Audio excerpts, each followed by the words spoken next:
What's up?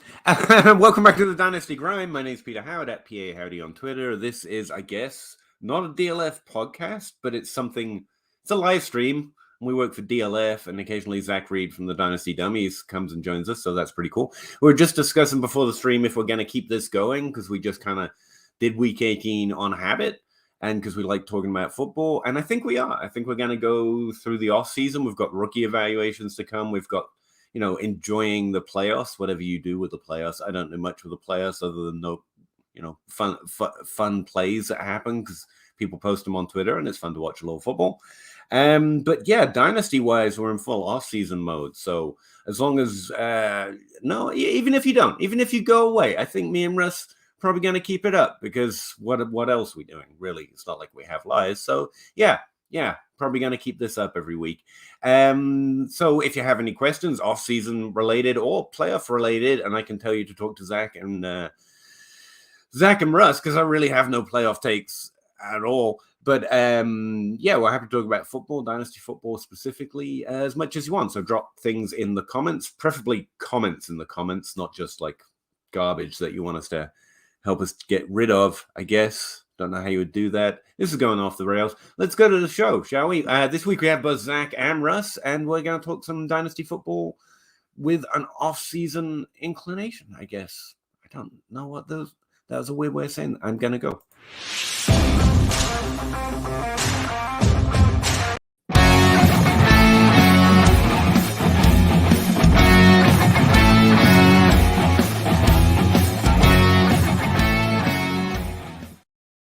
I think it's just time for me to quit. I hit the wrong DLF drop. I had nothing in the introduction. I think questions. I have all the questions. What is going on? No, and I'm sitting down here at the bottom of the screen nodding like, oh yeah, exactly. And I'm like, wait, people can't actually see me. Why the hell am I nodding? No, also we've got snow rolling in. We're meant to get like inches tomorrow. So like the wind's howling. I might disappear at any moment, like literally. Like just covered in snow. So, we got that going for us. I guess, did you win leagues? I didn't, so I'm very bitter and I don't care. A lot of second place. 3 seconds out of 6 leagues. 0. Literally my worst fantasy season ever. I am head boy, though, of Hogwarts. Yes, that is very true. Which I'm very proud of. Russ's Harry Potter league. I finished as head boy, which was it's my biggest accomplishment in Dynasty to date.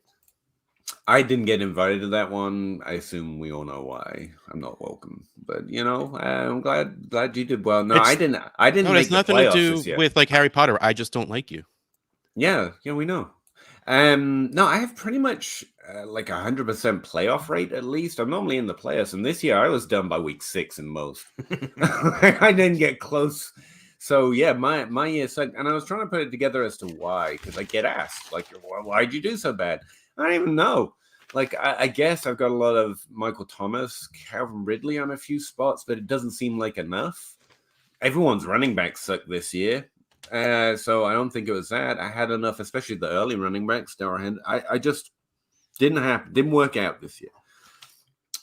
But points per game scoring is down across the board at both quarterback and running back. This season was kind of awful, no matter which position group you're looking at. Top 5, top 12, top 24. Pretty much, unless you had top 5 wide receivers, you were done. So this was the 0 RB year. So it was last year, man. It was a bit of a 0 player year. 0 player. Happy rookie evaluation season. It's got a lot of names, but that's a fair name, Joe. One team made semis, however you say it. 1-11 and 12, 1-2 barely missed the playoffs. Yeah, it's just I don't think anyone won. Somehow I think everyone lost. See, no, it's everyone that I talked to, like you're the first people that didn't win all of their leagues. That Oh, really? Like I talked to, we're in the DFPN chat. Joe's like, oh yeah, no, I won like 5 out of the 6 leagues I'm in, and of course one of them was mine.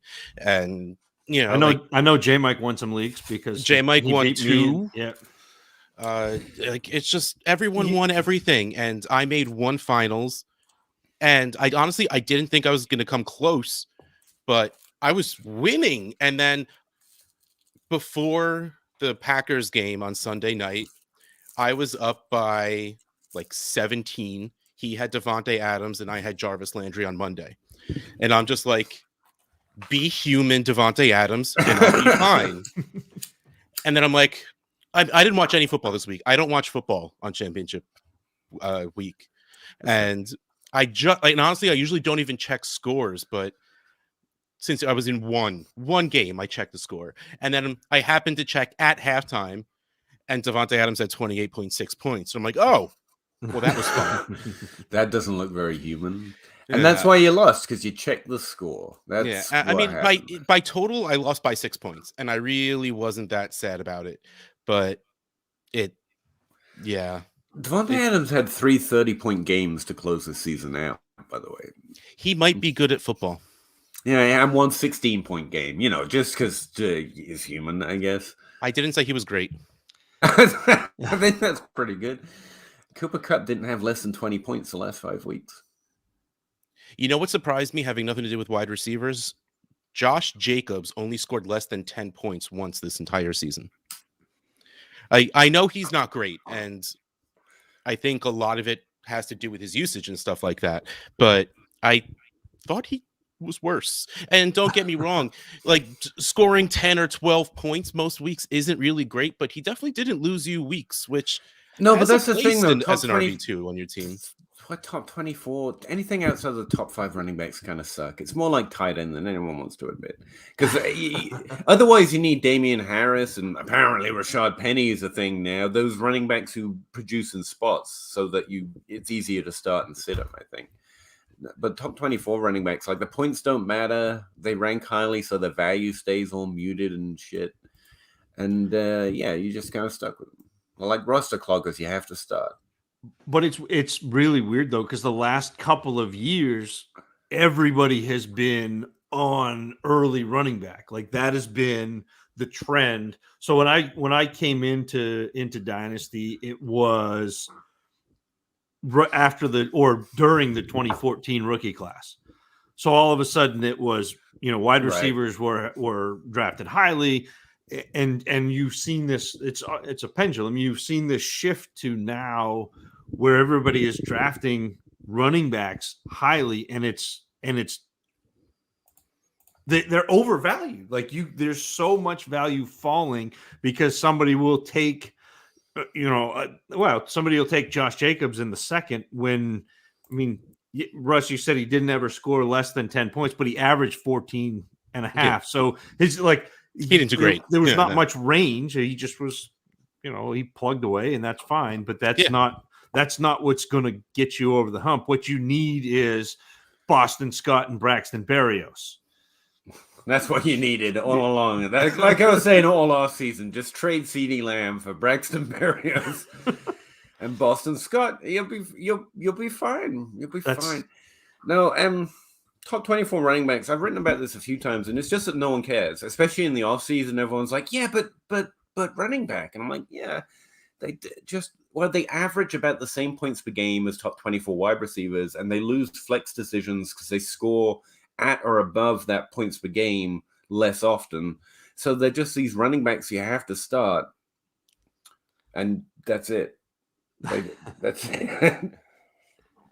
Kind of suck. I like increasingly, the more I play Dynasty, the more I get towards, if I can't project top 5, I don't want them outside of the value they've got. Like your taker before we went live, you were like, there were 6 running backs who could finish running back 1. Right. Like that's pretty much the only 6 you should make, like a really tight list. That's why I was asking, and like increasingly as I play Dynasty, I just want to make shorter and shorter lists. I'm going to miss more often, but hitting more often with players that don't matter ultimately is just frustrating as shit. And it's knowing when to go all in and also making a shorter list. So I know I got like 80 players across 4 different tiers for all positions. I was like, this is too many. I need to just be trading for like 5 guys. Well, and that's kind of how I approach, and we kind of went back and forth in that tweet thread, but like I usually have a list of about 8 to 10 guys that I'm looking to acquire at any given time. I mean, that list changes depending on the way value changes. And I often will look at DLF's ADP to kind of give me a handle on who I think is a value and who I can acquire for less than what other people think they're worth. But it's a narrow focus. It's a laser beam rather than casting a net because I'm still getting my chops with trading. And if I've got 80 trade targets, I can't figure out who I need to go get and what I need to offer. But if I've got 8, I can go in my 6 leagues and say, okay, bang, bang, bang, bang, bang, bang, bang. These are what I'm willing to give. If I get players back, great. If not, then when I look at the next round of ADP and identify new targets, it's also relative to volume. Like someone started, it was a cache. He started a Spaces track. I didn't know what it was, and it was on Twitter, and I clicked it, and I was in it before I knew. And apparently, it's like a phone conversation. Anyway, and it came up again. It's like a lot of the stuff, especially when we're making content where you're coming up with rules that make sense if you're playing it like a DFS content. But Dynasty, like if you're in 50 leagues, we got you. We can increase your hit weight. You can win your money, win your league rates. But if you're in 5, they don't work because if you're hitting like 20% of the time, you're doing really well. But that works out to maybe you get it right in one league, and then you have to get everything else right in that one league.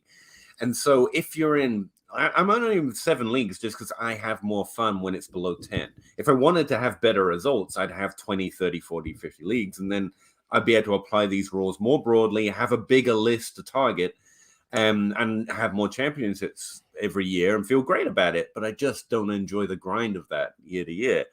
But so keeping it to 7 means the rules aren't as good. You have to have a shorter list because you're probably not that hitting at a greater rate doesn't make sense, which means you're more prone to variance. Sorry. How many leagues you have is more relevant than I usually pay attention to. And I think that's a trap. Sorry, Russ, I don't mean to cut you off. We're kind of monopolizing. I was really just going to agree with everything you were saying. It's every once in a while, always, I talk way too fast and way too much. And I talk about my actual experience with things. And I have to stop myself and be like, only if you're in like 20 leagues and most of them are active. Like, there's certain ways you have to play, but the answer is always play to your leagues rules, play to the environment, the other players in there. If you are, there's a lot of people that play the portfolio style of Dynasty, and it's like first of all, I related to DFS. That's exhausting. If you want this stuff to work, you've got to play at volume. It's like DFS. Yeah, I mean yes, because DFS you play for money, and Dynasty, I mean, to me that's not what it's about. Yeah, like to me it's for fun. Like that's why I play low stakes and volume, and good because I don't want to tell my wife how much I didn't win back this season. This is again this is my worst season ever. One year, I think it was like 3 years ago. And it was, like today, 2 days after the fantasy season. And I'm like strutting into the room, talking about fantasy football. And she's like, really? Fantasy football? Why? What? And I'm like, you can't talk. I made money. And she's like, how much did you make? I'm like, $16, baby. Yeah. I literally profited $16 over my buy-in. And I did not this season. But I'm taking you out for a fancy McDonald's dinner. I'll pay for Yeah. Medium, baby. You're getting that. No more extra large. no more supersizing. No. We're on a budget. Just medium, but you're welcome. Thank fantasy football. But you can get that McDouble in the medium fry for like $3. You can have a couple of those. Have fun. We ain't dollar menuing tonight, babe. We're getting a combo. but I think one of us, I think that a lot of people who listen to podcasts and pay attention on Twitter and probably people in the chat, like you forget sometimes who you're listening to and how they play. And we were talking earlier. I had been on a show at the beginning of the year with Shane Manila and Jacob, whose name escapes me, but Jacob is a big portfolio player. Like he plays, 60 leagues, and he and I are having discussions, arguments over players. I did the air quotes for you. Yeah, and all of a sudden I stopped. I'm like, this is because we are approaching this game from two entirely different directions, because it doesn't matter if you miss on a player. If you're playing in 60 leagues and you diversify your portfolio, you're playing it like the stock market and you have, all of these different players, it spreads out it minimizes your risk. Where like for me, if I miss on a player, that is very bad. Sanderson. Yeah. Thanks, Dave. So Jacob Sanderson. And again, like if I miss on a player, so if you hear me doing evaluation on a rookie, I am telling you how I would play this, because I am drafting those players. I am doing this research as much for me, spoiler alert, as I am for you. I'm putting it out there for people to consume, but I do the work for me.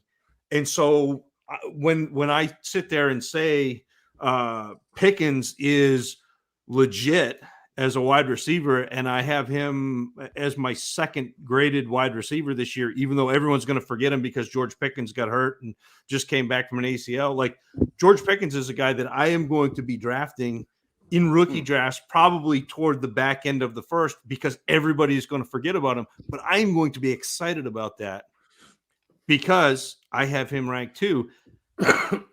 Not everybody approaches the game like that. A lot of people will throw out things that it doesn't really affect them because they're playing portfolio. So, one player is the same as the next player is the same as the next player.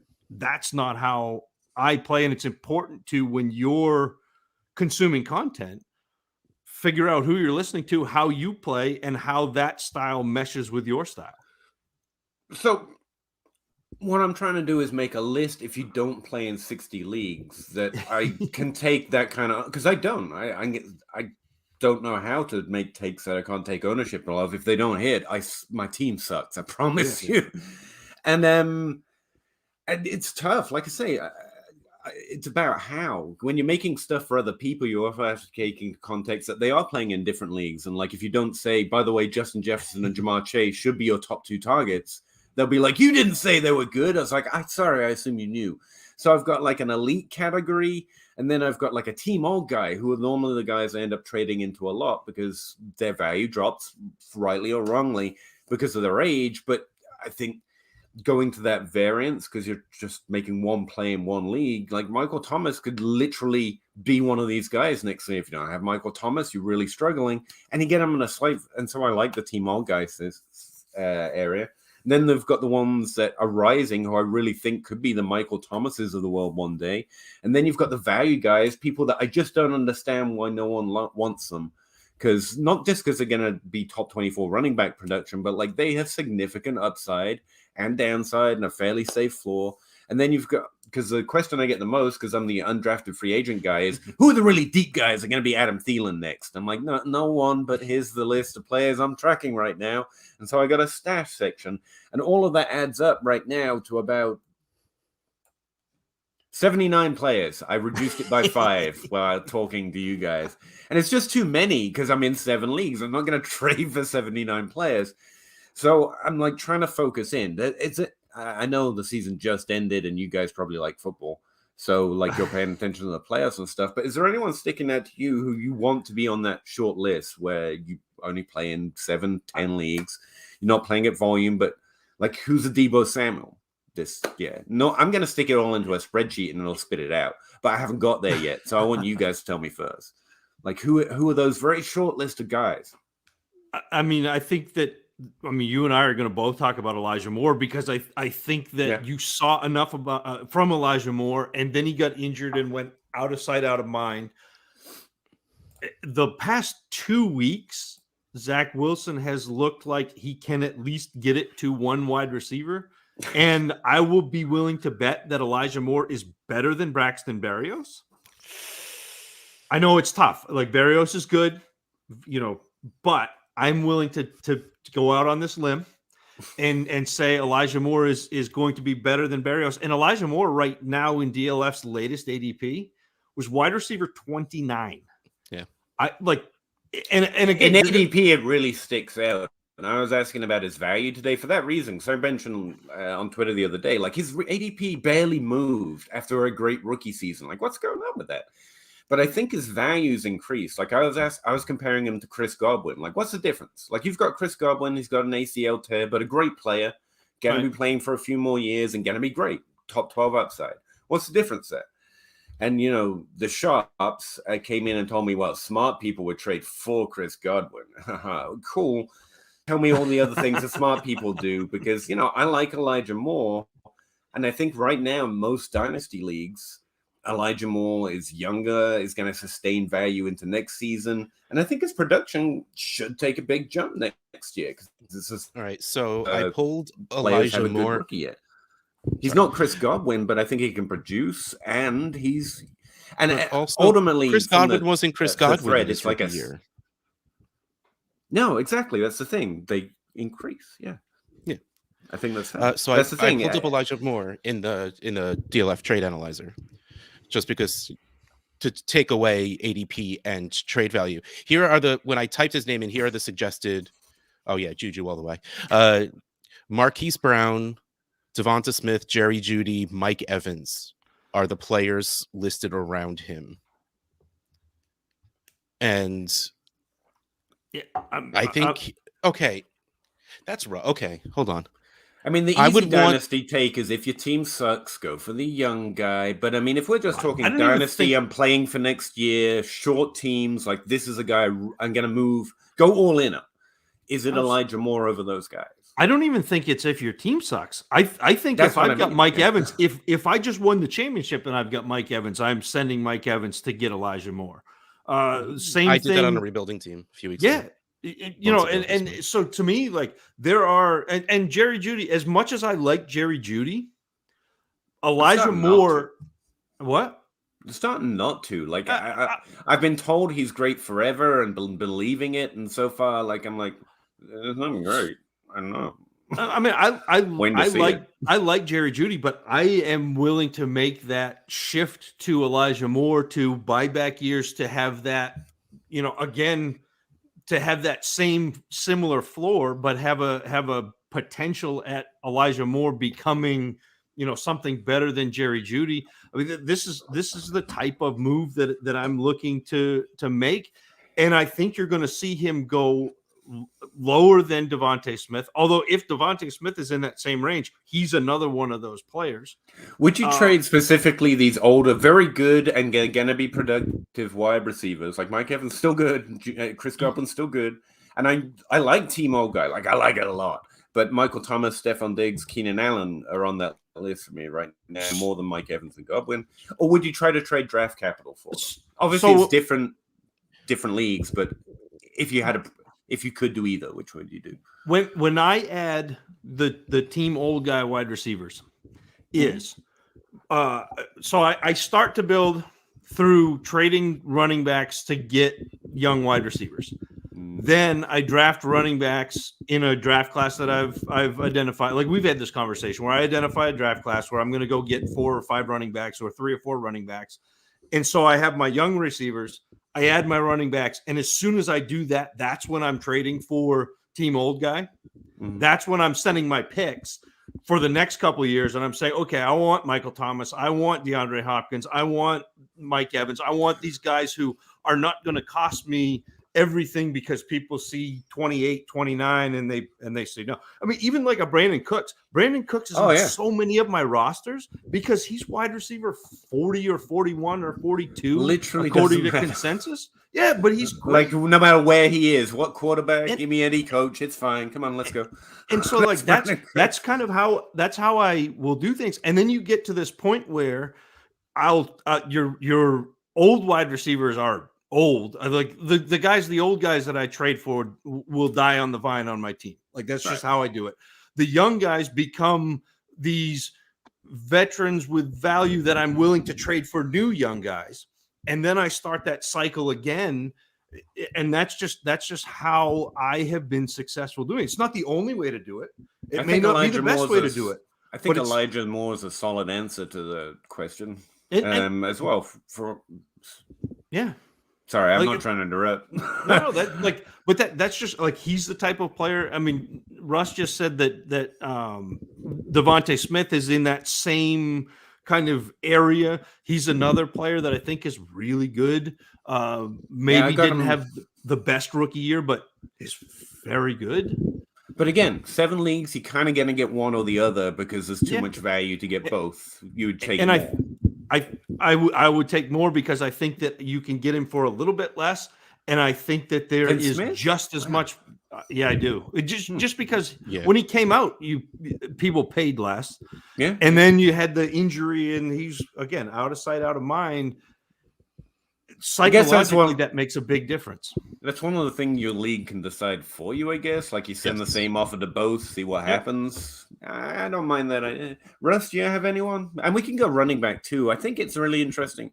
I haven't done this, but like, because running backs literally don't matter for 3 months? Is it a good time to explore running backs? Everyone's like, or a bad time. Now's the time to explore either free agents or backups. Now's not the time to go get like Jonathan Taylor, but like go get the 0 RB guys now. Go get the guys who can get the bump when Jonathan. I'm not going to say it out loud. When a starting running back gets injured at some point, like, don't go pay up for someone because that's risk. That is. You sending good players, sending draft capital for running backs right now is I hate it. I won't do it. But going like Chuba, if you can get Chuba for a second right now, which you probably can, I think is a great move. Or Alexander Madison. Or RB1 JD McKissick. Kind of that guy as well. Like he's someone that might matter in a year, but right now, like I'm sorry, I missed who you said. Jamal Williams.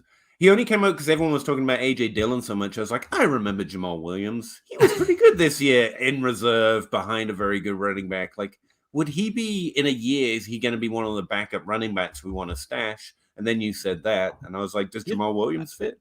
Yeah, because no one cares about him right now. He also did really well on his own in the beginning of the season.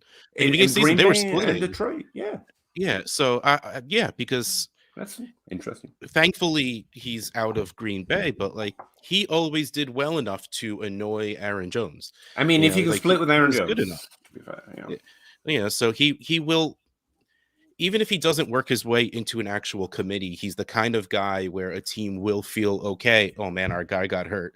Let's just go pick up a cheap depth guy and let Jamal Williams go. Well, he's going to be the Justin Jackson of this year. Even the Rashad Penny, even though that's weird, those running backs that come in to be, necessary. At least we know he's got talent. Yeah, Penny's an interesting one because I'm pretty sure this is it. So conflicting, or at least his contract in Seattle. Mm-hmm. So that's it.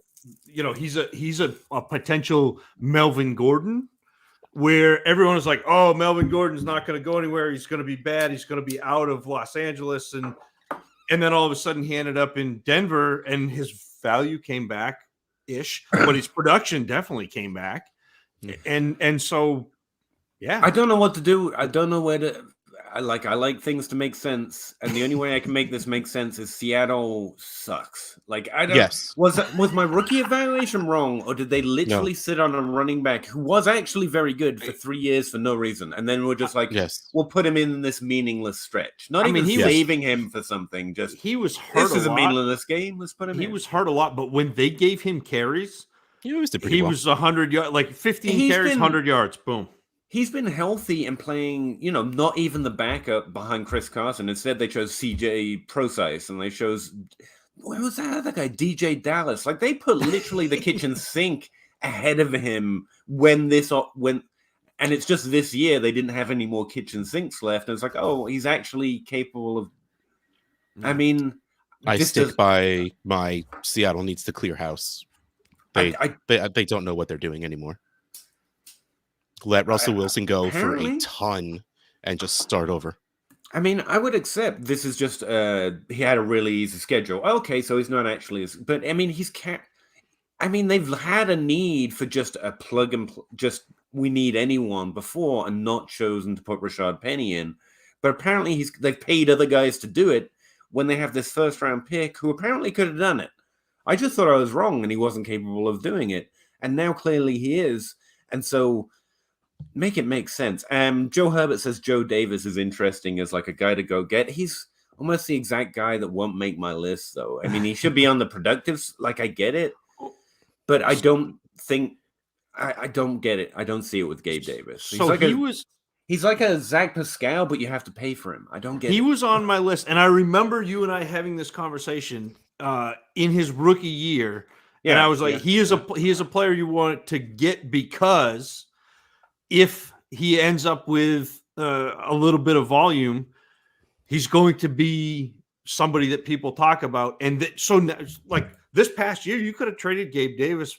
You probably could have packaged him with maybe a third, maybe you'd have to go to a second to get a first. Like you could have done that. There was enough hype behind Gabriel Davis. He's fine. He's not a bad player, but most of what he does for you in fantasy is score touchdowns, which I don't want to have to guess which week I'm playing Gabriel Davis to score a touchdown. It's just not something that I want to do. It's also just, I think, like, whatever you have to trade to get Gabe Davis, like, if you add a second to it, you could probably get Hunter Renfrow, Darnell Mooney, Michael Gallup, and I prefer all of them. Yeah. You know what I mean? Like, the value is not that, like, I'd probably throw it in to get a player I like much better. Yeah. But, I mean... It's not to say he's a bad player. No. But... No. He's an NFL player. He's pretty good. but he's like the third wheel, the third rung in Buffalo because the ball's going to Stephon Diggs. The ball's going to Cole Beasley, whether you like it or not. And then the ball's going to Gabriel Davis. And that's just kind of how the hierarchy is in Buffalo. And if you subscribe to the Peter Howard theory of targets go to talent, then okay, yeah, you know. I know. Josh Allen, Peter. Josh Allen. Speaking of Buffalo, he's one of those players. I know I'm unfairly valuing and ranking him, but I just like it's not hurting me, so I keep doing it. If you know what I mean. Like he's been the QB1 2 years in a row now, and I don't think I have him in my top 5. It's like, yeah, you shouldn't. I just honestly, I don't put him on my teams. I'm not going to spend the value to go. I don't want him, and I know it's people unfair. Didn't like him coming into the league, so he's bad. Yeah, I get. I know that's exactly what's going on. Like you're wrong, but it's like it's fine. But yeah, just in case anyone looks at my ranks, you should just know that Josh Allen should be above most of the players you see. I feel happier not having to think about it. It's just a point of principle at this point, I guess. Which seems mean to a player who's, defeated everyone's expectation and owns all the haters, which is and he told me he was upset about his spot in your rankings. I apologize. He would pay attention to what I think of him being, a top level NFL player going down in the history books. Obviously, he would care what I think. Tim Shady won the championship thanks to the help and advice. Awesome. I hope we did help, but that's great, man. Good job. Congrats. You. Zach Pascal. I got to mention him once an episode. I can still mention Kendrick Bourne because it doesn't matter that he's been like Kobe Myers, but better and cheaper. People still don't know who Kendrick Bourne is. I'm like, okay, I give you a shout out every time I say the name Kendrick Bourne. Every single time. He's David Moore, but it worked out.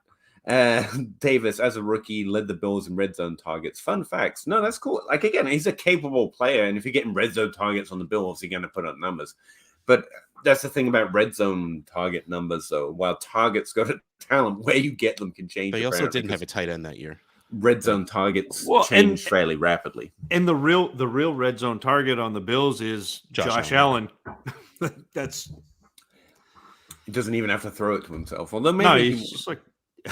I like that. It's like the little like front yard football. Throw it out. Hey, Mariota did that a few years ago.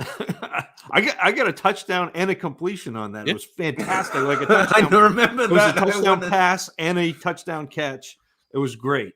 I won my week with that. I was like, yeah, Mariota's just the best. And he's doing so well now. I want him to. He should get at least a chance for a starting job coming up this year. Oh, we No, thought I that like last it. year too. I mean, Like, guys, you should go out your way to get, even in a short number of leagues, Elijah Moore or Devontae Smith as an alternative, I guess. And then backup running backs. We'll say that was your answer, Russ, unless you've got someone you actually want to put a name on it. I kind of like that. Not just backup running backs, but good backup running backs you think will be those stash running backs for next year. Because they won't cost hardly anything, especially during draft season. Like a third-round pick's going to get you anyone you want, pretty much. Yeah, no, yeah, I'm not gonna. I'm riding high on that answer. I'm not gonna. No, I think it's a good one. Really I have solid. I have a question, Sure. and it's about tight end, and it's about the way that position is ranked and the way that we perceive that position. Is Kelsey still going to be 1? Is Kittle still going to get the name value to be 2? Are we so high on Pitts that he is 3? Because if Mark Andrews is down at 4 or 5, which is where he's at, to me he should be 1. And I know that Pitts will stay at 1, but and that's fine. But I'm going to take the production of Andrews now over the promise of Pitts. Although, I mean, like, I'm not going to fight that fight. Like, that's fine. Like, Pitts can be 1. I'm not going to pay for Pitts, is I guess what I'm saying. Yeah. I was going to break it down this way. If you're helping someone else draft and they're on the clock and they're going to take a tight end, do you tell them to take Kelsey, Andrews, or Pitts? I probably tell them to take Pitts. It's a smarter move. There's value. There's going to be production. Honestly, I'm staring at my ranks, and every time I get to it, like, I've got Kelsey, then Pitts and Andrews, and they're all Pitts and Kelsey are in the same tier. Andrews is real close behind. For my own sake, I don't think I'm doing what I have to do to move from Kelsey to Pitts. Nope. And if I've got Andrews, I don't want either. I'm good. So there's, like, I feel really twisted on it. So then is Kittle the value? So it's because one of that's those where my head ends up going. I'm like, everyone hates Darren Moore and George Kittle right now. There's going to be, and I play tight end where I either pay up if I'm in a startup, I will either pay up, or if I don't have a tight end, I continue to churn until I find one. I drafted Kelsey was the last pick in my startup draft for my home league. Like, I picked him the last pick. He was Mr. Irrelevant in our initial startup draft. Andrews was a player that I picked in the 4th round. We were talking about him the other day. I can't for the life of me figure out why I didn't remember that. Like, he was such a good pick and clearly a good pick. Like, I don't remember other people not liking him outside of Hayden Hurst. So excited because they took Hayden Hurst above him. That was the stupidest thing, and I can't believe I didn't log that away. I love holding grudges. I mean, that's most of my good moves. It's like, you fucking Hayden Hurst, and he was my favorite. And I just blanked it. Andrews was my favorite tight end in that class, and easily. So I'll do this, and this is an interesting conversation if we don't get questions, because I want to kind of, if we can, poke and prod at the difference between, like, value versus production, and then, like, the community value versus your own personal value, and then ADP versus a ranking.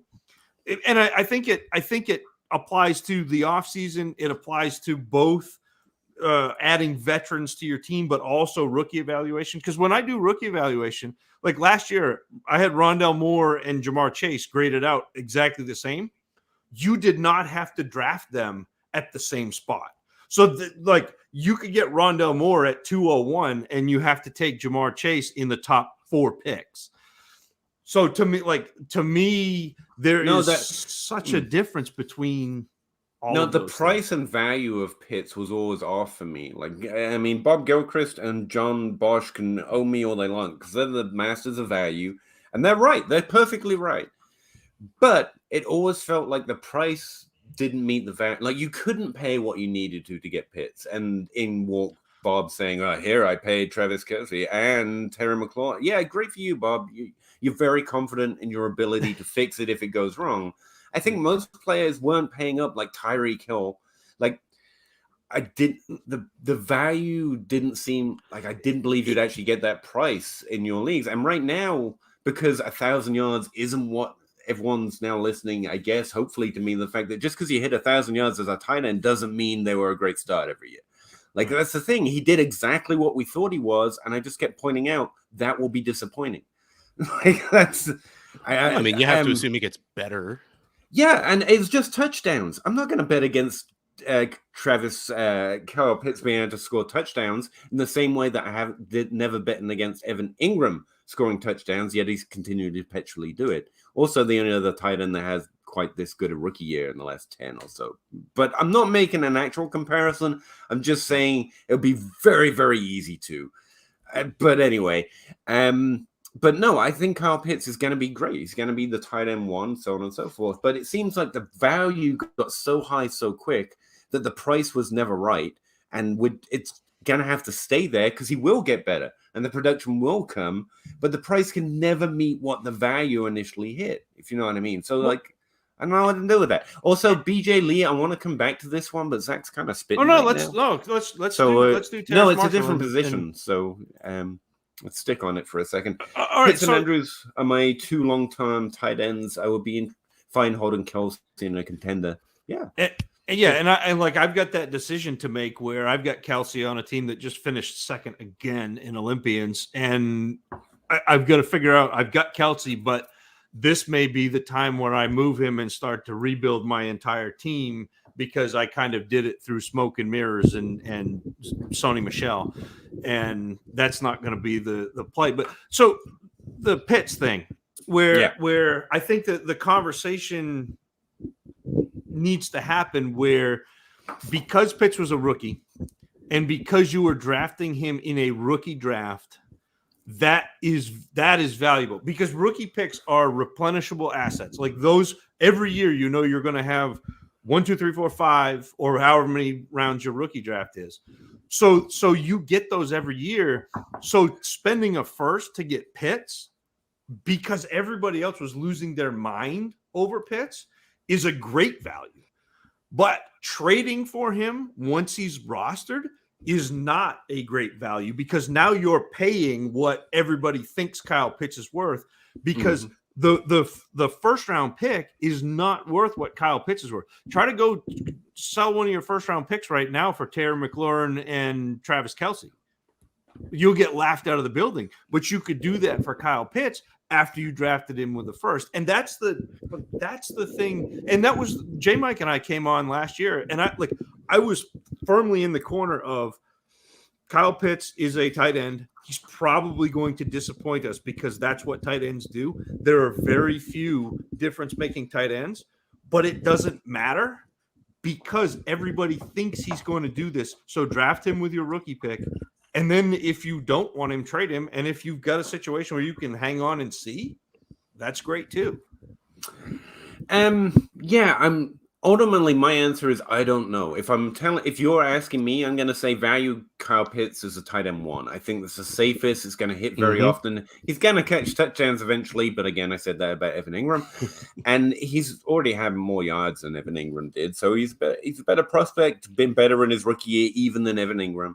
Oh, he's incredible. And touchdowns are just not something that I'm fearful of. And you've got like at least 2 years. He could do nothing for 2 years, and I think we're good. I think we're pretty good, at least for 1 year. Like he could do nothing next year, and he's not going to move too much in value. So it's the best way to go. But honestly, yeah, I like the idea of waiting until the draft round. I have to get Kittle or Mark Andrews, or I probably like that better if we're actually trying to make a competitive team. But Kyle Pitts should be the tight end one. I just can't. I have not yet to bring myself to do it in ranks.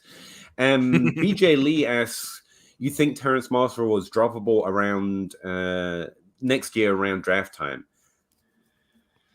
No. I mean, droppable is probably a stretch, but again, I jumped in a Terrace Marshall conversation this morning because someone was like, I'm going to go get Terrace Marshall because he was on a team with Justin Jefferson and Jamar Chase, and he's probably good. He still did. And I'm like, he was DeMarcus Lodge.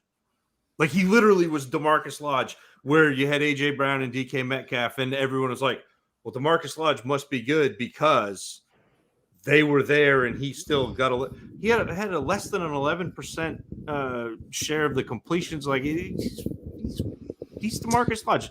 He may be okay. But the thing is, it doesn't matter because I still think you can get a third for Terrace Marshall if you want to. And I like well, I might. So that's why dropping would be silly. Yeah, and I don't mind even this time next year. Like Laquan Treadwell, the worst case scenario here, which I think is the case, but that's me, and you should be aware that I can be wrong. And if you like Terrence Marshall, still bang him. That's the thing. But even Treadwell was still tradable, had value after the second year of disappointment, so it won't be droppable. I think he'll be a roster clogger. Yeah. What I would do if I have Terrence Marshall right now is I would time it as best you can, but I would put a second with him and try and get a 2023 first. That's one way of thinking about it. You can also try and trade him for a second right now. Russ says a third, which made me go the other way, but like try and trade if you him can get a second, more power to you. But I was just saying add something you can to get him. Something for him, so just don't drop. I would right now be adding something to him, whether it's a draft pick or a player, to try and get more value. Not necessarily targeting a player, but like a 23 first is a generic. That's a good target. What do I have to add to Terrence Marshall to get that? Having said that, I do, because I've been right so far, and I do like to stay right when I am right. It can go the other way. I mean, his rookie is disappointing. We do have bounce back years. Michael Pittman happened. I think Pittman was injured and Terrence Marshall wasn't, so that's not a great comparison. But a lot of people liked him for what he did on the field, which I really can't comment on in college. I didn't watch it. I don't know what that looks like when it's good. Zach does, and he's not a fan. But we're also sorry. But it could go up. He could bounce up, which means dropping him is probably too strong, even this time next year. Well, but we can I would pretty try much and get guarantee his value is going to go up for the pure reason that they're going to get a new offensive coordinator and they're going to get a new quarterback. And there's going to be off-season stories about how he struggled this year and whatever. And I think Joe Hebert hit it in the chat. Every league has a Terrace Marshall truther. So just type in anybody who's in your league. Type in their Twitter handle and Terrace Marshall. Search out those tweets, see where they're liking things, and then just like target that guy. Just be like, yep. Tell you what, I was looking for someone asked me about hit rates today for NFL draft round. I post those things so often you think it would be easy to find, but I've got a DM to myself like Zach suggests, and on Twitter so bad. I can never find it, so I end up remaking it. And but while I was going back through my own DM, I was like, I was finding, and I rarely post other people's tweets in there because I don't come back to things and like them and comment. It's just not the fun not something I find fun. But Terrence Marshall got smug and nasty enough towards me, Terrence Marshall Twitter, that I had actually started posting them in my DM. And I was reading some of them. I was like, I'm real tempted to click just go through right now. Like. Nah, I'm gonna back out. And no, I'm not. It's not the energy I'm about. Ooh, I should retweet that one. No. Just forgive and forget. Forgive and forget. I like N'Keal Harry, so let's keep going. But it was real tempting for a second. This is N'Keal Harry's year, man. This is it. No, this is Quan Treadwell's year, which is even better. But 30%, by the way, second round picks here, about a 30% rate for a top 24 season. Rob Downs, second position picked by NFL team in a draft. Aaron Jones, Mark Andrews, Elijah Mitchell. Kirk Cousins, team scouted the position and loved these guys. Am I missing context, or did I read that? Jamal Williams was taken before Aaron Jones. Right. There you go. Yeah, that's why. Hurst before Andrews, Sermon. Mm-hmm. The thing is, all of those guys really well. Elijah Mitchell was closer. I wish I'd noticed it more, and I just backed out of it too much because Terrence Marshall was drafted so high, honestly. But Aaron Jones and Mark Andrews, and that's why I don't get the Mark Andrews thing. Like, they really stood out. Like, they're a tier above in production if they were drafted in the first round. Mm-hmm. So, and I love lower drafted guys. So I don't understand why I wasn't as in as, like, I didn't remember being as in a Mark Andrews. The joke was always I figured everyone knew. The Ravens drafted Hurst's successor 2 rounds later because Hurst was like 30 coming into the league and bad. Yeah, had been a baseball player. Yeah. I remember being very, Hurst is nothing and Mark Andrews is a really good prospect. And I just completely forgot that ever happened. I didn't notice everyone had started to lower on Mark Andrews either. It was until we were in until we were in season. I didn't notice it. It was Ozzie Newsome's goodbye gift to the Ravens, just drafting 2 tight ends for no reason. Yeah, why not? Elijah Mitchell is another one, like Jalen Waddle. I'm gonna have to reevaluate. Like, I remember pointing it out and then never doing anything with it. If you know what I mean. Like one of those annoying things where you're like, Elijah Mitchell is better in college. But anyway, moving on. And I just blanked. the very last footnote of the catch-all show that we did last year was, are there any other running backs you want to talk about? And I was like, yeah, Elijah Mitchell's pretty good. And then we just like went off on something else, and it was like, you know, I didn't do him the justice that I did James Robinson the year before, and I should have just been like, stop, let's talk about Elijah Mitchell. But the Raging Cajuns, you know, but yeah, I'm reading my notes. I like that I make notes now, by the way, because I'm like, where was my head at? Am I misremembering the fact that I noticed Elijah Mitchell? And because I remember talking about him. Let's see. Riley Bymaster absolutely loved him. He had him like Mitchell at like maybe run back 3 or 4. Like, yeah, like loved him. He was the highest of anybody that I spoke to. Yeah, I had him closer to average by the look of my notes. He's coming into the league from a low drafted conference at 23 years old. Played 49 games, amassed 3,700 yards. None of that is promising. Something weird about the conference, however, is that it is disproportionate to being a low drafted conference. They hit at a high rate when drafted. So yeah, I wasn't as high on Elijah Mitchell by the look at my notes as I remember being. So yeah, that's why. I'm just trying to, you know, rose-colored glasses my own analysis, I think. I wish I'd looked at him harder, though. I really did. I've lost the plot of this conversation. Tafer Shaheen, how you doing? Any relation? Because I'm wondering what happened to Adam, to be honest with you. I like him a lot. Should we be selling Clyde Edwards-Helaire at current market value? I mean, yeah, he's a running back, and he's not one of those guys who could be top 1, top 5 even. Right. So I like him. I think he's a good NFL player. I think the rose-colored glasses have long been taken off with Mr. Helaire. What is current market value on Helaire? Whatever the league will give. Helaire. You getting a first for CEH? Not when the draft is close. I don't. You give me an early second, I would take it at this point. Yeah, if someone needed a running back, you might get a first, but no one needs running backs now. And if you need a running back, you don't go after CEH. That's also the problem. So, yeah, especially if we get to draft time and there's that, because I know, I've actually paid any attention to anything. I have heard that there's a giant chunk, starting at 107, going to 212 of wide receivers that are dealer's choice. Pick the guy you want. Not good. They're not good. There's 4.5, maybe 5, and then they're just not good. I know everybody's going to be excited. They're just not good.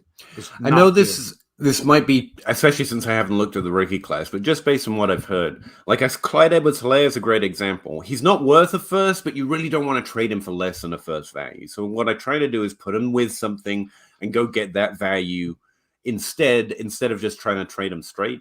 And where the 2022 class is being described in, if you add your first round pick to Clyde Edwards-Helaire, who can you get? That would be my question. Can I get Antonio Gibson? That's interesting. Can I get Cam Akers, Travis, whoever the running back on your list is, and try and make a move like that? Because the 2022 second first are feeling a little hinky, and I haven't looked at the class yet.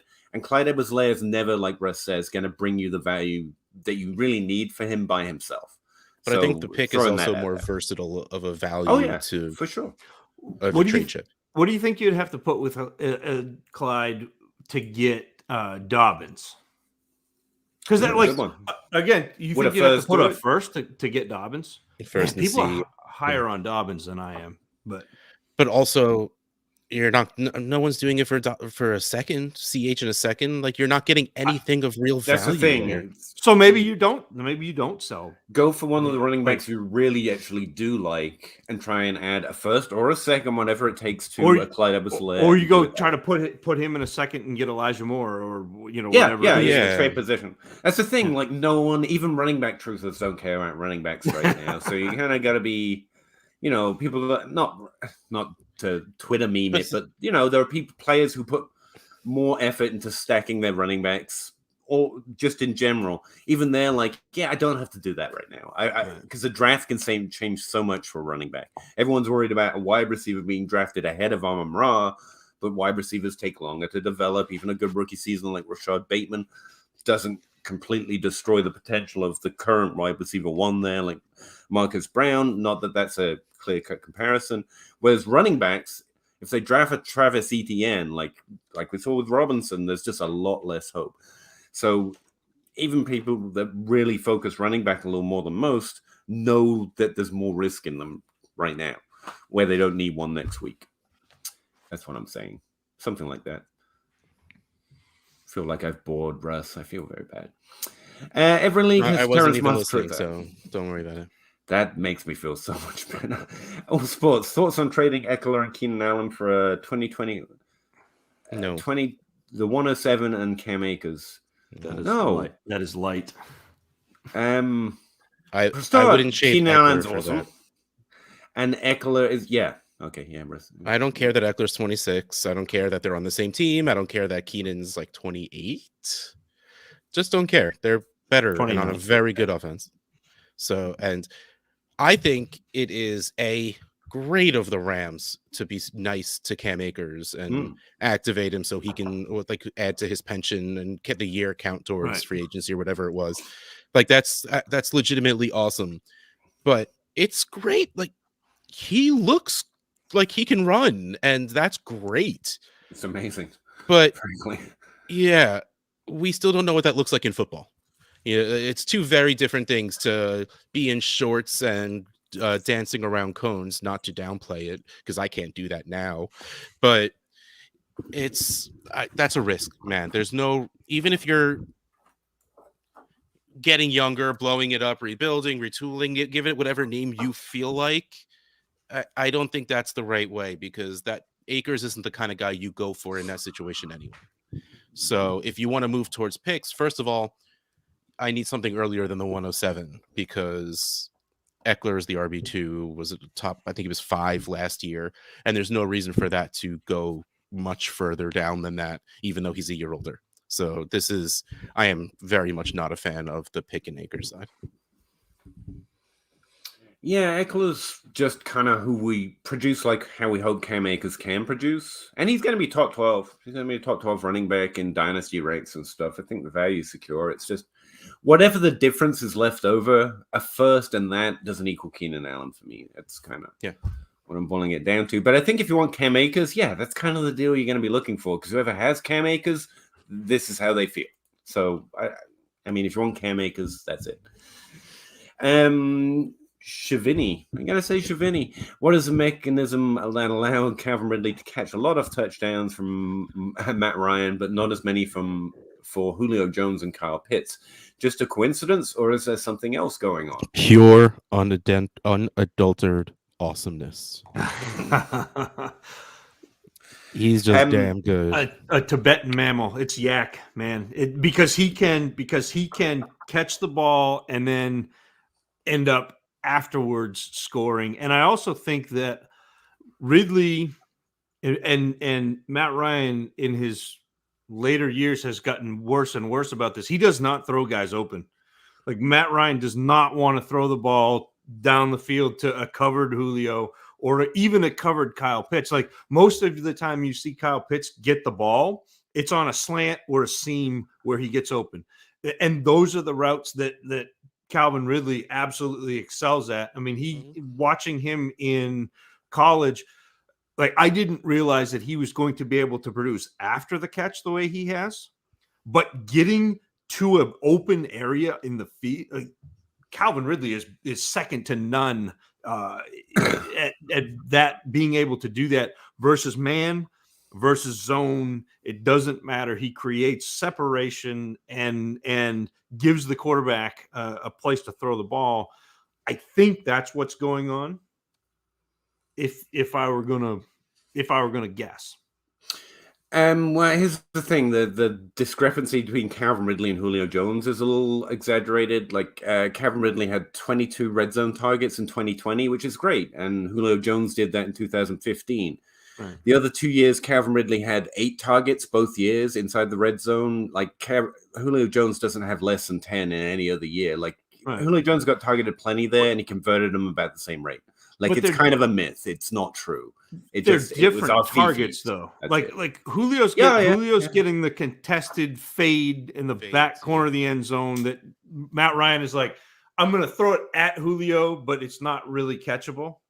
Like that so often. Calvin's running a post route, in between zone coverage and catching the ball. Yeah, I just mean when you break it down, even by yard line, like Julio Jones was kind of a red zone monster in 2, despite that 1 year where he didn't convert them quite as effectively as some others, and those couple 10 target years, 2020, 2016, and 2014. But again, Calvin Ridley had 2 even below that in terms of red zone targets. So, and yeah, outside of that, everything Zach just said, I guess. David Shaheen, Peter, your epic Terrence Marshall video convinced me to draft Elijah Moore. Oh, thank God it helped someone. God, you wonder. But yeah, that worked. Hopefully you feel that worked out. I'm glad you felt it was epic, I guess. Toronto Dave, the losing out on 1 year production was regarding drafting Pitts and holding, because value wasn't go down, but you might not get points in the lineup for rookie season. I've lost the plot. Who were we talking about when he was commenting? No, Kyle Pitts. You say you talked about drafting Kyle Pitts, and even if you don't, you didn't need to use him. You just hold on to him because his value is going to be what it is, regardless. I'm not very quick-witted, guys. Sorry, but no, sorry. Thanks, Dave. I find getting packages accepted is hard. It is, which is why you want to. That's not a package. You add a pick to a decent player. That's not a package. A package is when you send 3 okay players and a pick. That's a second. That's what I think of as a package. That's more just adding value so you can get someone more. Compiling value is more.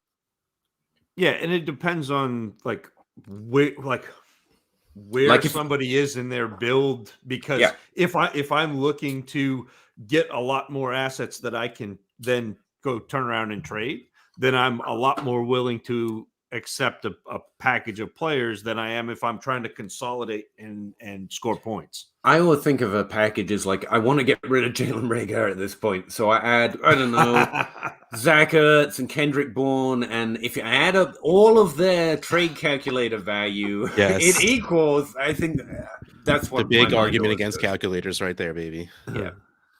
Take CEH and run at value. I think that's fair too. If you can't get a trade, like CEH is fine, but it's that top 24 running back thing. It's like, he's gonna be fine. He's probably a better NFL player than fantasy, but he's fine. Oh, that is so much the 101. Yeah, don't do that. 101. I don't care one quarterback or super flex. The answer is easily 101. If we're talking rookie picks, for sure. I know though. If it were startup picks. You'd still probably. It's close. I mean, if it's startup, I'm taking the 107 and 201. Colin. Yeah. And you guys know something about this draft class, though. And I remember you saying, Zach, that the deeper picks are going to have a little bit more value. Is it not good enough to be interested in something like this? I mean, I think that you're going to get. So when I say they're not good, like the wide receiver, 7 to 14. Is probably better than most classes, but everybody's talking about it like they're going to be really good players. And there's probably going to be 2 that are serviceable NFL players, and the rest of them give me those 2, I would appreciate it. We'll do my best. I'm working on it right now. It's not Sky Moore. I watched Sky Moore today. That was my tweet this morning where I said that Western Michigan has been laying traps for us in the last, 3 or 4 I saw years. that and didn't understand it at all. Corey Davis, you should understand it. I don't understand. Corey Davis and Dwayne Eskridge. So they set one for metrics guys with Corey Davis. They set one for film guys with Eskridge, and I think that Sky Moore is going to be one for everybody, because it is. He's got that, above the line, all the dots are above the line thing. Mm-hmm. So you're gonna like that, Right. and a lot of people are gonna look at his feet and they move really fast. I do love, and they're gonna like that. And I'm gonna look at the fact that he couldn't outproduce Dwayne Eskridge, and he can't do anything. Context is king, and not being able to do things is bad. Yeah. No, I think I'm against this one too, John. It's like the one-on-one, especially in rookie drafts. It's just, you can do anything you want. You can get the player, and especially in a weaker class. I don't know. Yeah, I think the one-on-one, it's just not worth it. Especially at this point, we're going to learn so much more about these guys over the next 2 months. The value is going to increase. Yeah. Maybe trade into 2023 at least. I'd be more interested in just trade down in a rookie draft. Kind of not my speed. But Tim Torch. I know that name. Isn't he like the Tim Torch? That is the Halo That's Tim Torch. The Tim Torch. I wouldn't do those two pieces for Eckler. It would be close having those two pieces for Allen. Woo! Yeah. That was Eckler and Keenan Allen for, what was it, 107? And Akers, yeah. Akers. Yeah. I think Akers is going to be a hot target. If you've got Akers, you're going to be able to get some really great trades. I think people want him. I'll pay the wait and see tax on that. Fair enough. I got a lot of Russian comments. Sorry, I don't speak it. I don't have Google Translate up. Tim Torch, again, what are you looking for in adding new leagues, format, new or other owners? I like John Bosch's tweet today, which was like, reasons to join a league. You like the people in it. You like the format. You're trying to help the commissioner out in a tough spot. Reasons not to join a league, the payout and the roster. And I kind of like that energy. If the league looks fun or I like the people in it, that's kind of what I'm looking for first. I will say, though, John, I'm in a few John Bosch leagues, and even though all of those things are true, vanilla is possible. I like vanilla as possible. I like PPR. I like knowing everything just by looking at the roster, not having to go research the scoring. I like vanilla leagues. I'm not sorry. I like the answer is always people. Yeah, and honestly, I think I really learned that from Zach in the first place when I was trying to get him to join leagues like 2 years ago, where he's like, "Look, just tell me who's in it," and I'm like, "I don't know yet," and he's like, "Then I'm not going to do that." and that's really the truth, because back then I was joining like 10 leagues a season. But I will say it does kind of suck, because if you're in leagues with people that you like, you just stay in them, and there's no other, and you don't get to draft new leagues unless you want to get up to 60. That does suck. Just saying. Yeah, and I'm actually at a very rough spot where I feel like I want to get rid of leagues, but I don't have any. Don't want to get rid of. I don't want to get rid of them, but I'd like to do a draft. The only it's really weird. I have this very strong urge to join a Devi league, but I don't pay attention to college players, so I don't know why I would, but I still have that like pull to do it. It's like every now and again, I feel like just walking into a draft with my both hands tied behind my back, a blindfold, and my face pushed up against a wall. And that's when John says, "Will you join this league?" And I'm like, "Yeah, okay." But John gets me on one every single year. He's got me in a contract and then I'll leave league. it the next year. But and again, that small part of me that's like, I could probably get better at contract leagues. Okay, John. And then I get in it. I'm like, I am not going to get better at this. I stayed 2 years in that one. I tried, and then I was like, this is not for me. I'm trying. But I hate He's dead now. And but that also makes it difficult to leave him. The only thing I would not join is two tight ends. Two tight ends are the worst. Alexander Madison, 2019 to 2020, yards per carry. We're not talking to you anymore. You use yards per carry. Get lost. 4.55. 2021 drops to 3.67 yards per carry. This is efficiency drop a concern? No. Because you're measuring it in yards per carry. And especially like a backup running back, yards per carry. Like that's literally like one run that gets stopped 5 yards behind the line of scrimmage, or one run that goes for 40 is the difference between that, like in year to year. Because he's literally like Adrian Peterson's yards per carry always made me so happy, because Adrian Peterson was a volume back and he would get 5, 6, 10, 12, 2, 2, 2, 86. Oh man, he's got like 6 yards per carry. No, and I'm not just in case I don't think you are, Rob, but some people get real upset at me easy. I'm not making fun of you, actually. It's just yards per carry. I love the simpler the stat, the better. As much as a pizza stat guy, like I like it to make sense. Like, don't get complicated with it. It's not. And the problem with yards per carry is it just doesn't measure anything. It doesn't measure how well Alexander Madison's doing. It doesn't matter if you adjust it and get complicated with it and adjust it for the offensive line or the opponent. There's just not it doesn't measure anything. So I can't tell you what that means. So it's of no concern. That's literally all. I'm not saying Alexander Madison might not have gotten worse, maybe, but that doesn't tell me so. That's literally it. Yeah. And running back's just a feature of, and especially those guys were saying he's a backup. You can't really measure him in terms of volume, except for the fact he gets it when the opportunity turns up, which is a positive sign. All sports, is Eckler a sell being a 27-year-old running back going into next season? Well, he's a running back, so he's always kind of a sell. Nope. No. It's what for? If he's going to be valued like a non-undrafted free agent running back who's just had back-to-back top 12 seasons, then maybe.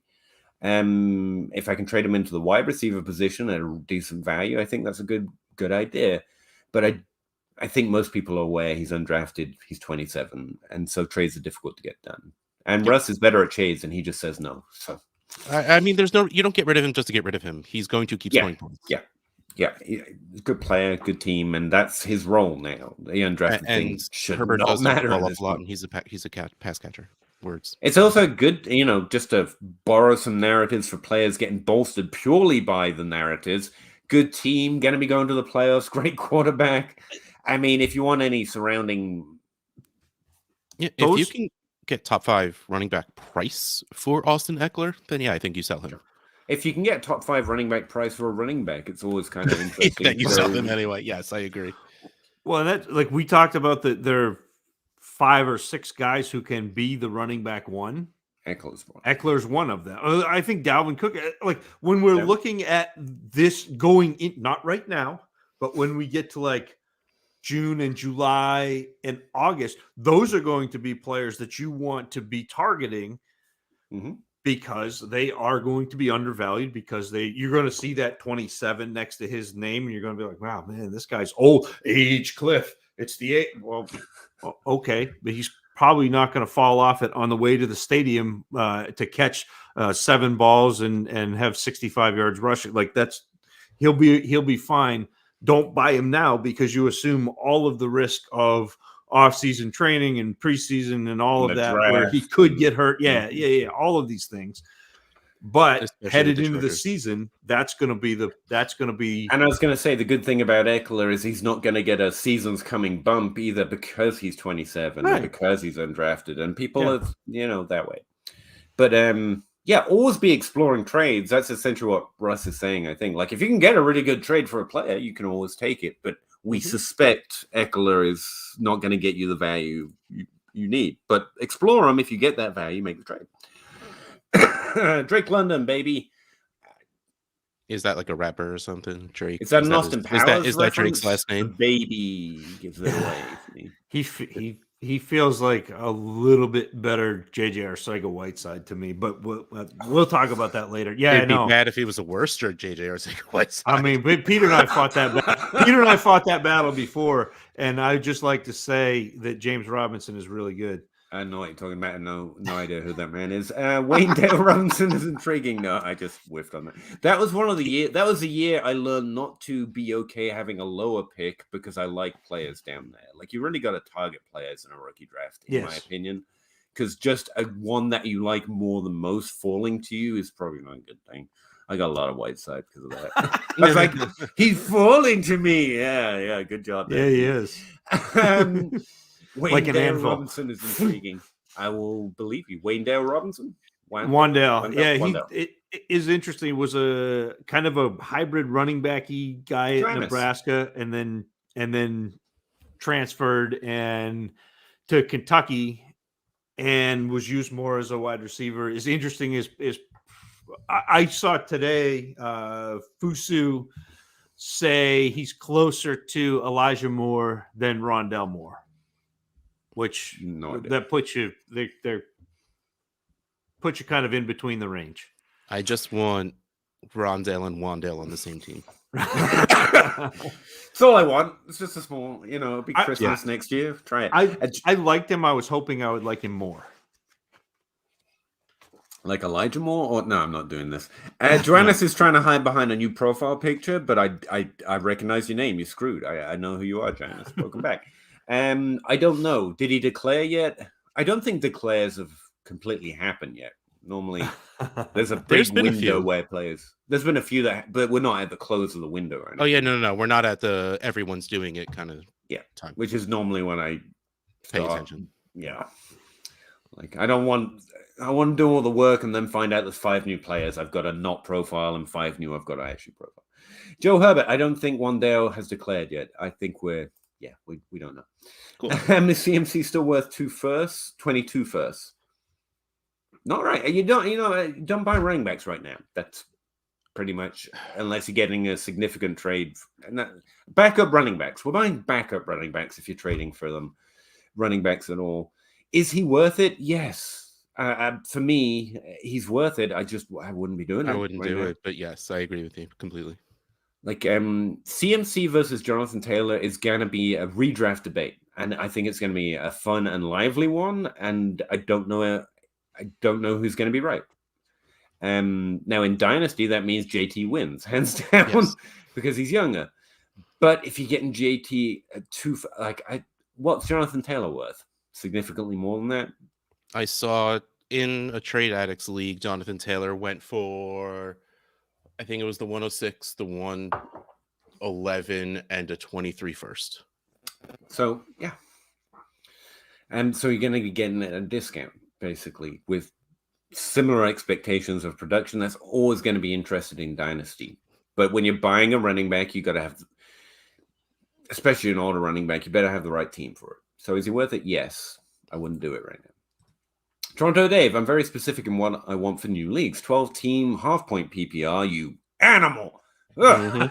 Superflex, deep bench, no. That's like going halfway, like just a tip kind of a league, like half PPR. I want some points, but not all of the points. Just take all the points.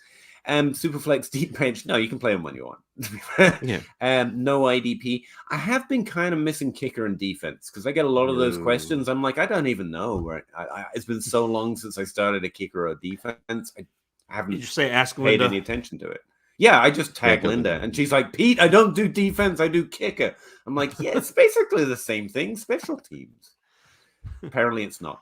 But no, Tyler, DLS other live stream. Who I forget, Carp?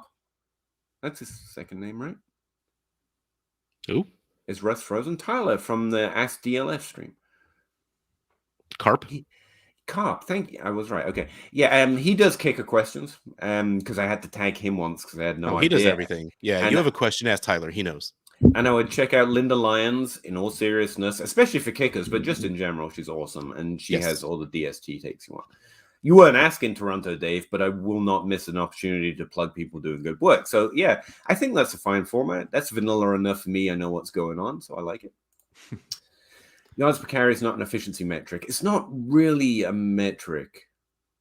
No, it's just yards divided by carries. Well, isn't that the definition?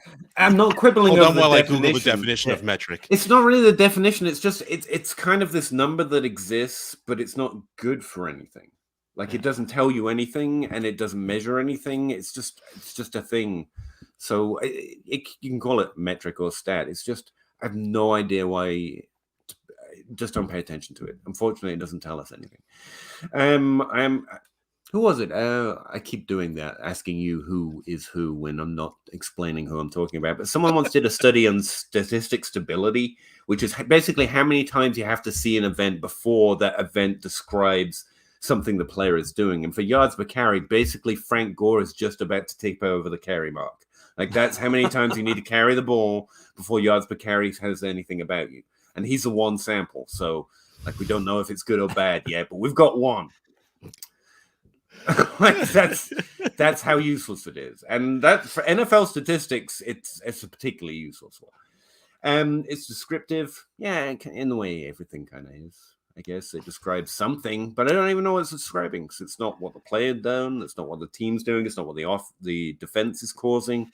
So I don't even know what it's describing, if you know what I mean. Toronto Dave, people is number one priority, of course. I disagree, honestly.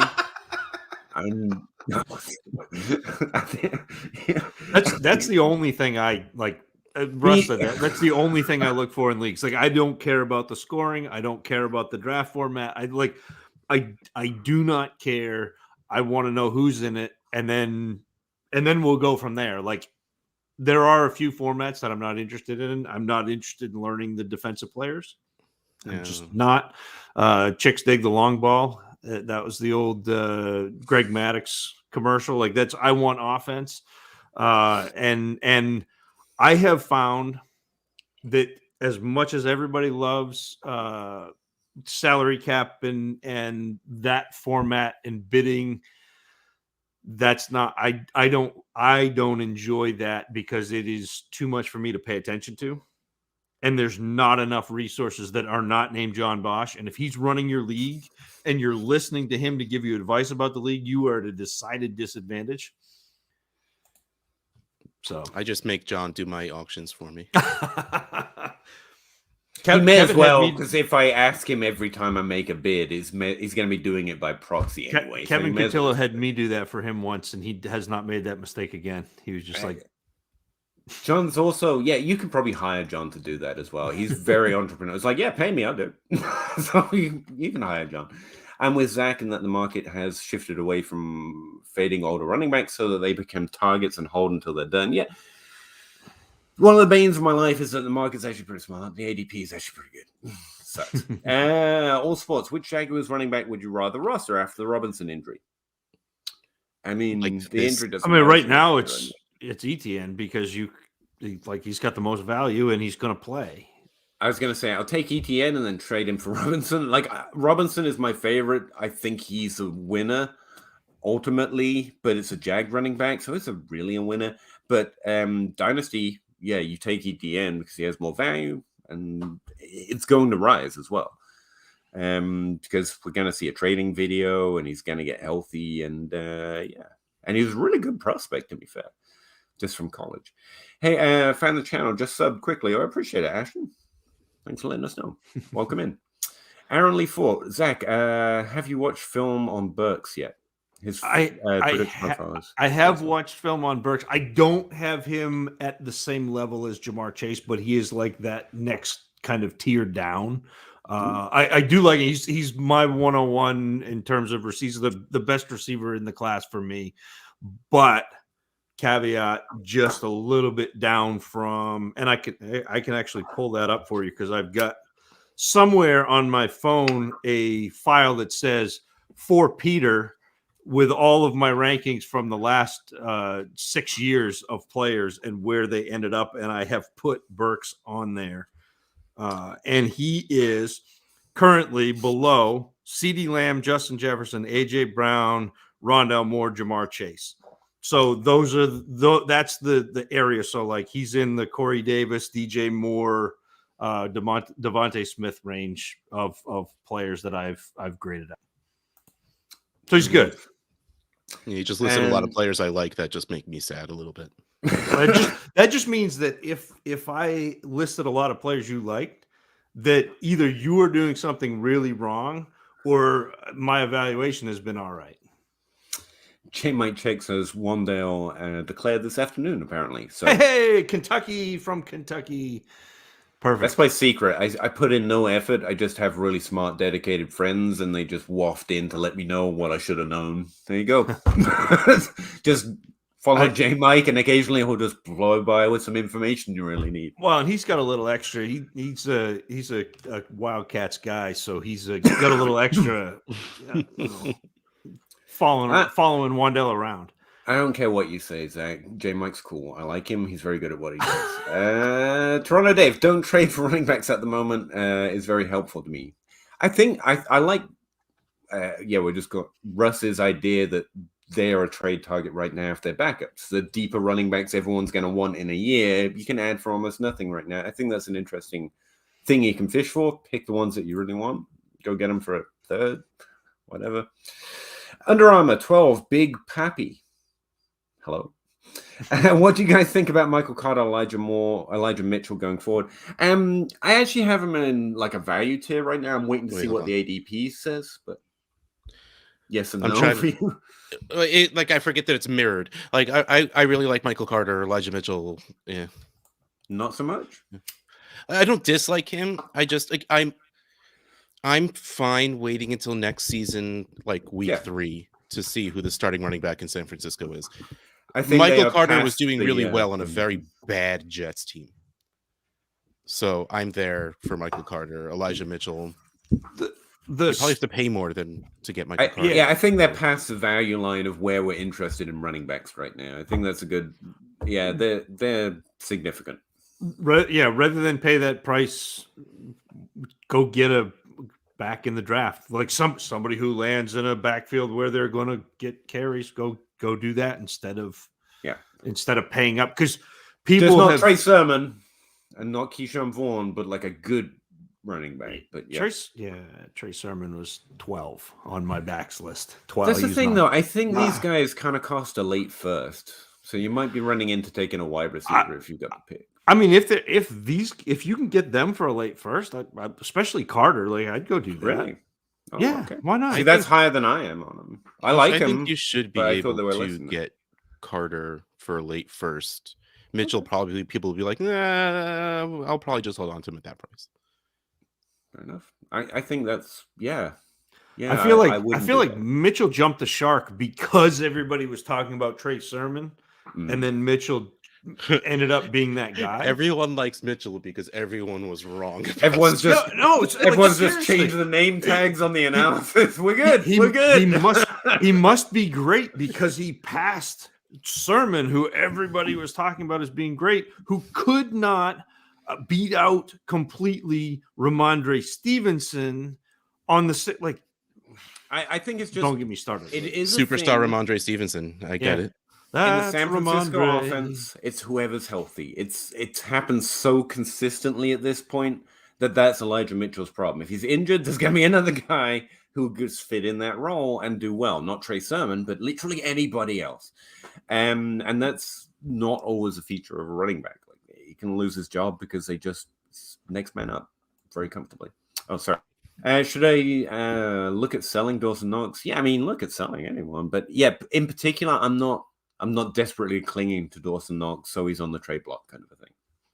Yeah. Tight ends. That entire group of tight ends, it's whatever. I mean, rank your 2-3 favorite tight ends, and those are the only ones you really have to not like. You can consider trading anyone, but I'm gonna say trade them at value. I would say he was a top 10 tight end this year. Yeah, sell him. Caught a lot of touchdowns. He's probably good. He's just. It's a tight end. Hunter Henry. Gabe Davis is coming for his red zone targets. Don't you worry. Bringing it back. And to make it real clear, you don't just get rid of him out of desperation, but if you can get value for Dawson Knox, love it. Yeah. Joannis, probably did he break out as a T1 this year? Yeah, I think he's going to finish top 12. It depends what you consider a tight end one. I really consider the top 2. But as a top 12, yes, he certainly did. Any chance to shout out Linda Lyons? You got to take it. That is true. She makes more of a goat than a lion, but could be both. I know what that means. And we like Linda. No, you say good things. She is a goat, in fact. Yeah, I like her a lot. She's awesome. I thought we were like Greek mythology.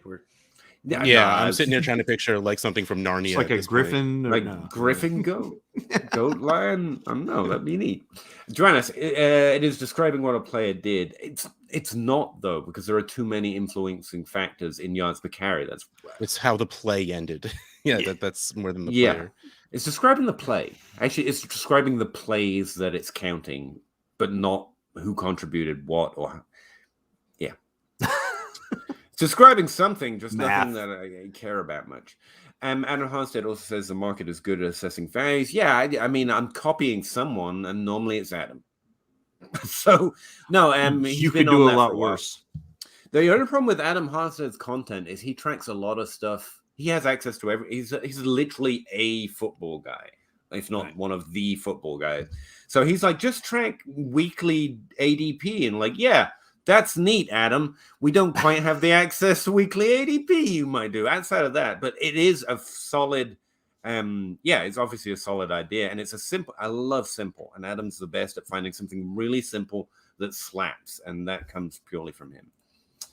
That idea that I stole and then marketed as my own in like 10 minutes ago. I forgot to mention it. Allspot, is it worth paying current market price to go from Kelsey to Pitts? Depends on what the current market price is. Yes. What do you guys think right now the market price is? I probably won't pay it because to me it's reasonably even. It was for the majority of the season. I saw John and Bob doing that exact move or others like it all season, and they're pretty locked into the value. Value-wise, yes. Would I do it? No, I don't care about value that much unless my team honestly stinks, and that's because I want Pitts to trade him anyway. So, no, I probably don't. But you could. It's fair. Let's.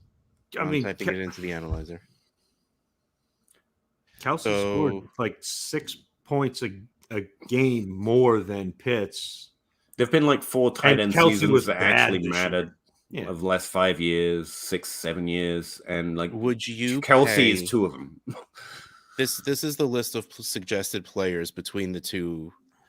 Travis Kelsey plus either Elijah Mitchell, James Robinson, Brandon Ayuk, Cam Akers, Josh Jacobs, Pittman, Etienne, or Baker in a Superflex league. Most Just of those, one of those others. Yeah, I do. If you can add it in a player, yeah, I would put those together to get Pitts. Just you can redistribute Pitts for a more even split on players and feel better about your team afterwards if that's the route you chose to go. And also just more teams are going to be interested in Pitts more, so it makes him a more tradable asset. That's what again part of that what value 100%. Is. And so the very if you can get one of those trades back years. If you're asking, so at that point it's about what the offer is, right? Kelsey for 2 firsts and Pitts. No, but if you can add a James Robinson or Elijah Mitchell, then yeah. Well, and I keep going back to the one that stuck in my head where you said Kelsey and McLaurin. Like I don't want to send necessarily, although McLaurin didn't have a great year this year, but like that's not something I necessarily want to send. But wide receiver makes if you can add a good top 24 running back. Ronnie Rhodes. I wish my name had alliteration. I've never wanted that in my life, and now suddenly I want it. That's awesome. Would you keep Jerry Judy or Chase Claypool? I mean, Judy. Yeah. I mean, oh, you mean one or the other? I'm not dropping them. I would trade them. I'm gonna trade both of them. I thought I was going to be in on Claypool's value, and then I saw everyone had Claypool, and no, I'm selling. I would trade both at their value right now. Having said that, they're both good, established, good players. Don't panic trade them, but if you can get what their value is, that's just where I'm at. Russ, you were going to say something, and I interrupted again. I'm good at that. I wasn't sure. Like, is this a keeper league? Is there value applied to keeping these guys? If you're just like Dynasty, but like if it's like, oh no, we have like FFPC where you have like to shrink down to like small roster sizes. I would hold on to Judy because if anything, it's a safer play because if it matters less who his quarterback is. So even if it stays Teddy Bridgewater or moves to someone put it in my head the idea that they're going to go get like Jimmy Garoppolo or something. And even if that does happen, it doesn't matter too much for Jerry Judy. It's not worse. Claypool needs good quarterback play. He needs certain quarterback play. He needs a DGAF quarterback. He needs somebody who will throw it up. Like let them go get like Aaron Rodgers or Russell Wilson in Denver, and then send Drew Lock over to Pittsburgh and someone that can throw it further than I can. But if it's a keeper league, we'd need to know what the penalty is for keeping either, which rounds you are drafted and stuff like that. Actually, I actually know how to answer those because late round QB has been knocking out those questions for years, and he's got a very good, very simple way of answering it, which is looking at the situational cost of both players. So there's actually a good answer to it. If it's not a keeper league, just ignore me. Wyatt Johnson, favorite dynasty buyers right now? Yeah, we were kind of going through this. Zach mentioned Elijah Moore. We were just trying to create very like one or very short list because assuming you're not playing in a million leagues. So I came up with Elijah Moore, who's one that I strongly agree with, or Devontae Smith. Russ here said basically backup running backs is a really good idea because they're going to cost the lowest right now, and next year they're also going to be valuable. So those are the running backs you can really trade for right now in Dynasty, and it's a good time to do it. And I thought that was a really good note. I didn't pick anyone, actually. I asked you guys for one, and then I was like, I'm going to leave it. Deebo Samuel? Yeah. I would pay the price for Waddle right now because I think it's going to go up. Oh, that's a good one. So I have another. That is fantastic. I tried to do that, and I got shot down in several leagues. Nobody wants to part with him. I think the price of Samuel is going to downtrend, though. Now we don't have to start him every week. Well, because you're going to hear everyone say that his wide receiver, whatever he was, 8 or 10, was he's a running back. Yeah, he's a running wide back. receiver 2. Yeah. So there you go. That's higher than 8 or 10. That's 10 minus 8. And he's 2. See that math? I can math. People find it hard to like 2 players. Have you noticed that? Like, if you like Chase or Higgins, like they're both good. Or Ayuk and we live in a binary society. And Peter, if you're able to like more than 2 things, you can actually do pretty well off that. Unless it's Cortland Sutton and Jerry Judy, and everyone lost that. No, everyone lost that. But yeah, I think Deebo Samuel's an interesting one. I have another like quasi answer to this question, and it is this quarterback class is not great. Yeah, like it's maybe a couple of guys deep, and if you can snag some of these players, I mean, Russ, you mentioned earlier Mariota should get a shot somewhere. Whether he does or not, who knows? But there are going to be teams looking to get rid of Sam Darnold and add a quarterback, and Drew Lock and that sort of thing. Some of these, like Tyler Huntley may be somebody who ends up going somewhere and being a quarterback. Mariota may end up going somewhere and being a quarterback. There are several of these. Garoppolo, and I think right now because they're not starters, you might be able to get a discount in Superflex leagues. And if you can, that is a win. I just went to the championship in the DFPN league with Roethlisberger, who nobody wanted, and Cam Newton, who was not a player in the league when I picked him up 2 years ago. Fair enough. But you lost, so none of this really matters. I did lose, but I lost because I tweeted out an hour before the games kicked off, Braxton Berrios, period, league winner, period. J. Mike immediately liked the tweet and then inserted Braxton Berrios into his lineup, and I was like, I just lost the league. I lost. Oh, that's so good. That's I'm so sorry, but that's amazing. Hey, maybe he read my Start Sit article that week. Because I mean, I'll take the blame on. No, quarterbacks are interesting. I've been saying Tua for so long. I'm going to switch it up and just say Jalen Hurts. Like, yeah, I think so good. Yeah, and undervalued still. Yes, that's a weird thing because it's still unsure. Like, I don't think it is though. That's exactly the difference. It's how confident or inconfident you are that he starts next year, and that's I slide towards. I think he starts next year, so he's a buy. Exactly. Yes. The super cool thing getting closer to that about Jalen Hurts, if you're an NFL GM, is you're paying him not first round pick money, second round pick money. Yeah. And you have he just allows you to do so many things that the Eagles can screw up. They will screw it up, yes.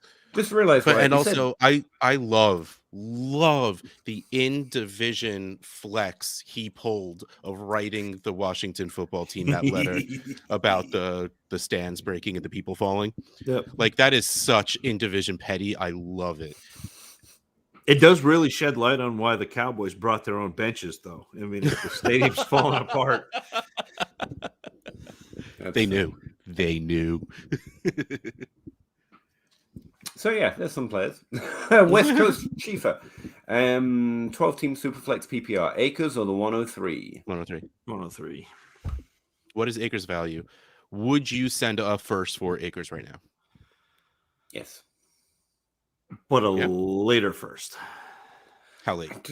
107 or 8.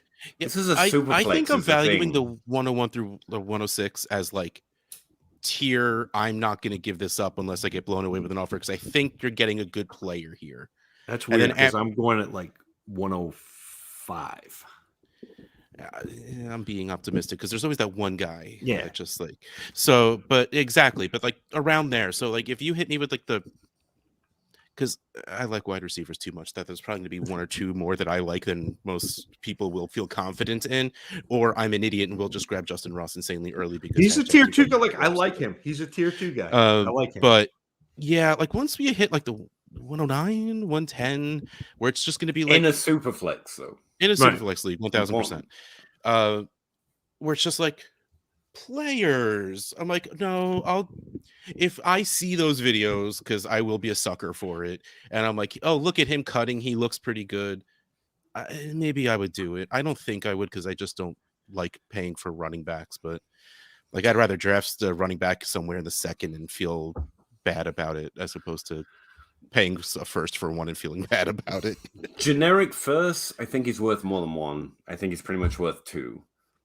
But when you get into draft pick, yeah, you can be a little more because that's basically saying, would you like a quarterback or would you like this really good top 14 exactly. running back? So And that's why it's getting hanky. Here's the Cam Akers question framed in a different way. Are you now more likely to make an offer for players who have had a similar injury whose value drop? Like you could have had Cam Akers for a second. I saw him go for like immediately after a second, a third. Like, are you more because to me you start to see modern medicine move forward. Okay, 20 years ago somebody tore their patella tendon. Done. I just saw Jimmy Graham last week catch a touchdown and tilt every Cole Kmet owner on the face of the earth. And he tore his patella tendon, and that was going to be the death knell. Like, is now all of a sudden a good player who gets this Achilles injury? I'm seeing it more like an ACL injury than I have before. Like, it's serious. There's risk. It's a very serious injury, like an ACL is, but we can edge towards expecting them to be back a little bit more than we have before. I think if you get at the vanguard of this, you're not going to be able to reap the benefits of Akers because Akers' value has already bounced back. Well, apparently not. If like a single first is making you dither, I think that's good value. I think we're being tentative. The majority of people, Akers has bounced back. I am very risk averse. That's fair. And so that's where it is. It's probably worth. He is worth that. He's worth 2 firsts, so a single first is good. We right here probably wouldn't trade a very high first round pick because we're a little risk averse. So hopefully that gets you to where you can make your own decision because you're really sure. I'd rather take a shot. So I had Akers at like the 5 or 6 in his draft class. I'd rather take a player at 103 that I am more comfortable with and have evaluated and know what I'm getting than the nebulousness of Akers. And guess there's 2 decent running backs in this class and at least 1 good quarterback. So either way, you'll probably be breaking even if you just kept the pick. That's where we're risk averse, and that's knowing nothing about the class. Joe Herbert, Sermon hasn't had a starting job on merit since high school. I'm just going to agree blindly because I like that statement. PJ Lee, to be fair. In the offseason, which player do you think will be traded the most? Marcus Brown. Nobody wants Marquise Brown. Which is exactly why we traded a lot. Go below. I think it's going to be somebody like Higgins or Deontay Johnson because I think both of those players are in that kind of weird flux where they're good players but aren't always valued the way. Like there's going to be someone in your league who's higher on those players and somebody who's lower, and that gets trades done. And it's going to be me buying T. Higgins in every single league. I get it. That's fine. Big team, Clemson wide receiver. Yeah, tailor-made. Would you rather Javonte Williams or Eckler in the 106? Eckler in the 106. Yeah, if I can trade the 106 for Like, something yes. else. I like points. Yeah, that's really what it comes down to, because I really do think Javante has insanely safe dynasty value. Stuff has to happen for him to be that high of a scorer. Eckler can probably match or and most likely beat his production for the next 2 years. I have Javante Williams as running back 7 right now, which is 5 spots higher than the average across the Superflex rankers, at least. But I think that's going to rise. I think this is going to look like a fair trade. 7 by default. 7 by default. Yeah. RB7. Yeah. And it's just going to be which way do you lean? You want to go more in on points and a free first round pick to make or trade, or do you want all that wrapped up into one player? I'm not trading for running backs right now, so I'll just keep whichever side I have. I wouldn't make the trade either way. Is that cop out? Yes, yeah, it's a cop out. That's my speed. Yeah. But honestly, I can't lead to the Javante side, and I love Eckler. But I will. There's safety in a high-valued running back for the next 3 months. You can trade Javante for whatever you want, and then I don't think he's going to foul out next year, so you're good there too. So Eckler, there's a few more ways it can go. The pick can literally end up being nothing. So I can't lean Javante, but I think it's fair. I just met Linda. I know you did. I was just making fun. Yeah, he called her a chimera, a lion, a goat, and what I forget. How what could the that end not of- be a dragon? compliment? Yeah. You're good. Joannis, I don't agree, Peter. I That's agree fair. with Joannis. That's fair. People should disagree with me at every opportunity.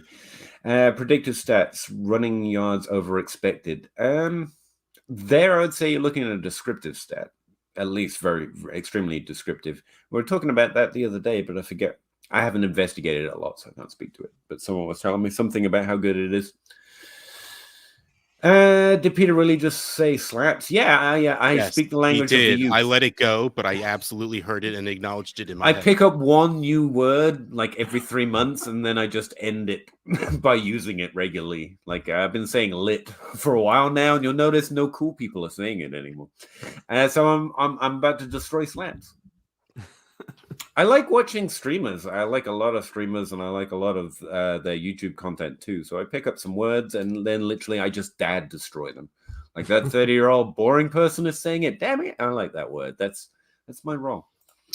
See, if I were to imitate the YouTubers my kids watch, it would just be me screaming for no reason whatsoever. It's so fucking obnoxious. Yeah. Way too much guava juice in your life, obviously. I'm so glad my daughter got over him. I was like, thank God damn it, man. Successful guy, though. In general, the market has been getting more efficient and accurate because there's more information. Yeah, I think in general that's pretty good assumption. But we overcorrect. Yes. Because we swing so fast, we overcorrect. And that's now the edge is you get the guy before it happens, everybody overcorrects, you sell them, and then you make a bigger profit than you normally would have. That's like that to me is the way. We're the Mandalorian, man.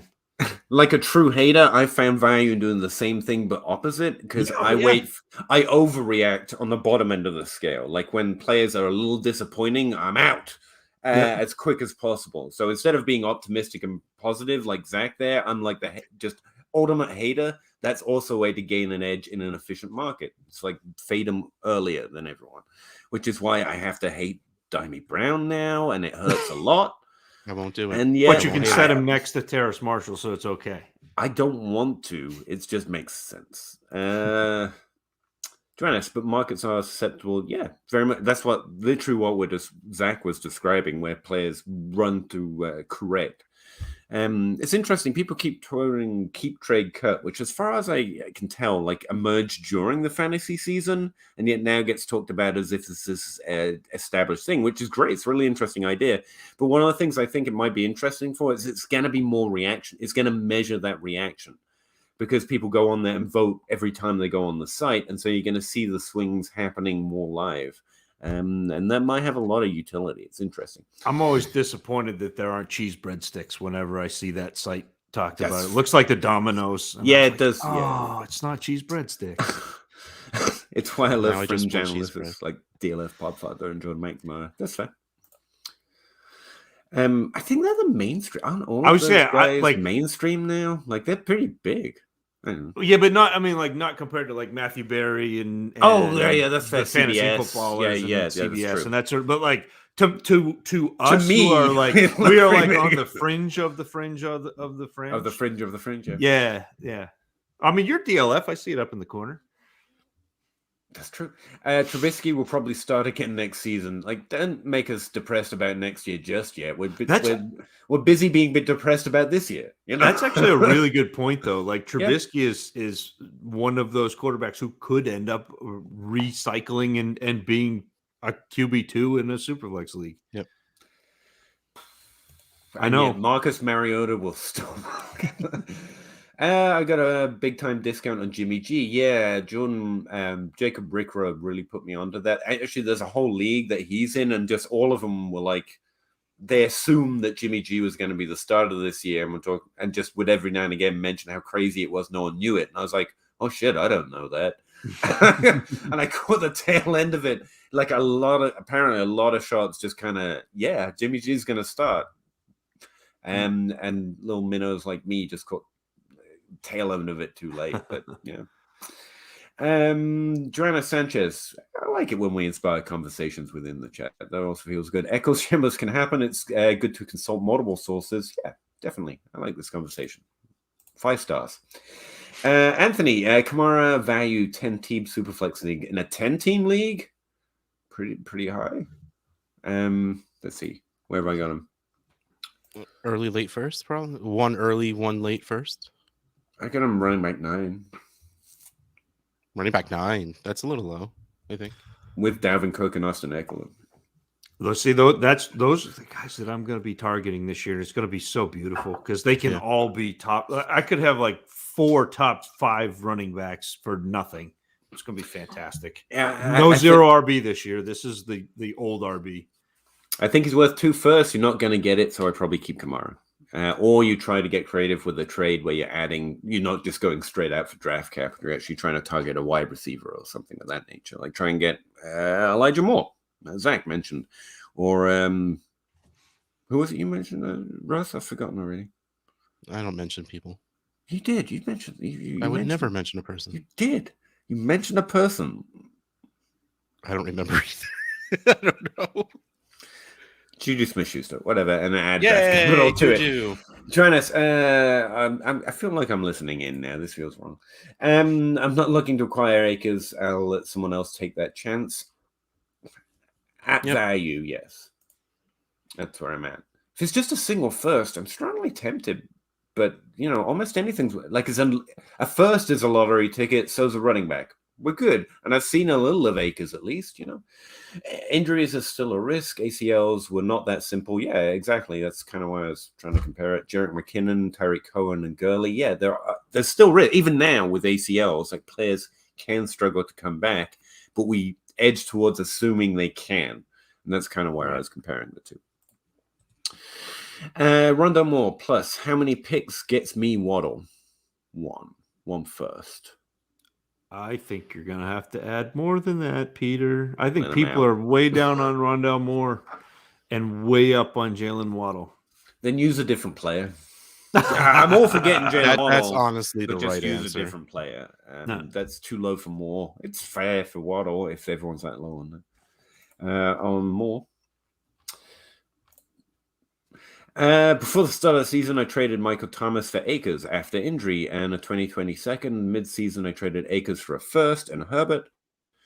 During Montgomery's injury, second-guessing myself. So what have you? So you traded Michael Thomas for a first and Herbert. Khalil Herbert. Oh, wrong Herbert. So Michael Thomas for the 103. Yeah, you should be thrilled with that. Yeah, it's pretty good. I like buying Michael Thomas right now because he's not for the 103. No, that's the thing. He's he's real low right now. You can go get him for a second. Oh no, and he got he got a mid-second and the. You should not be at all. No, don't second guess yourself. No, you're good. Akers value is peaking now with all the hype. Yeah, that's the thing. Like if his actual ADP is where his value is, it's good, but it's not. like Zach and Russ were both saying, when you approach someone, they're going to have a higher value than his ADP suggests right now. It's also just where ADP has lag, which again is why something that's overly reactionary it's interesting to look at. Ronti, who do you guys have as the top 5 wide receivers and top 5 running backs coming out of the draft this year? Oh, who are my rookie ranks? I can look that up. Or who do we have them right now? Let's see. We're getting receded, boys. I was too low on Jalen Waddle. I got most of the rest pretty right. I feel like my top 5 running backs, rookies. Are we talking? I think he's talking the about guys the that that are coming out. now. Yeah, I think this is a Zach question. I don't know then. Yeah. Wide receivers right now. I haven't watched everybody yet. Like I've only watched like 12 receivers and like 8 running backs. I still am working on watching players, but right now I've got Burks as my 1, Pickens as my 2, David Bell as my 3, Justin Ross as my 4, and Garrett Wilson as my 5 as in wide receivers. And for running backs, it's Breece Hall. There's a pretty good tier break. Isaiah Spiller, Kenneth Walker, who's not a great receiver, so you're hoping he ends up with a bunch of carries.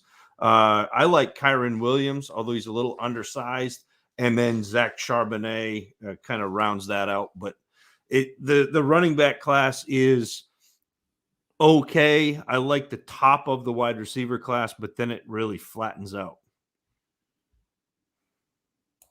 I don't know who any of those players are.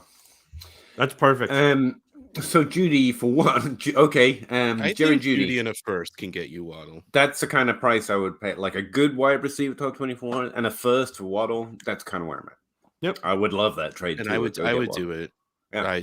I like Waddle, even though I do really like Judy. An incredibly good rookie year. It might even, especially since where it died off at the end there, and Jamar Chase went off for like 900 yards in a single game.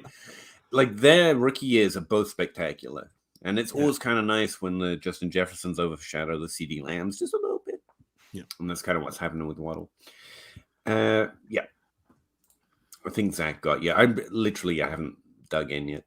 Toronto Dave, wide receivers, London, Burks, Bell, Wilson, Ross, running backs, Breece, Spiller, that guy, Walker, and that guy. Sorry.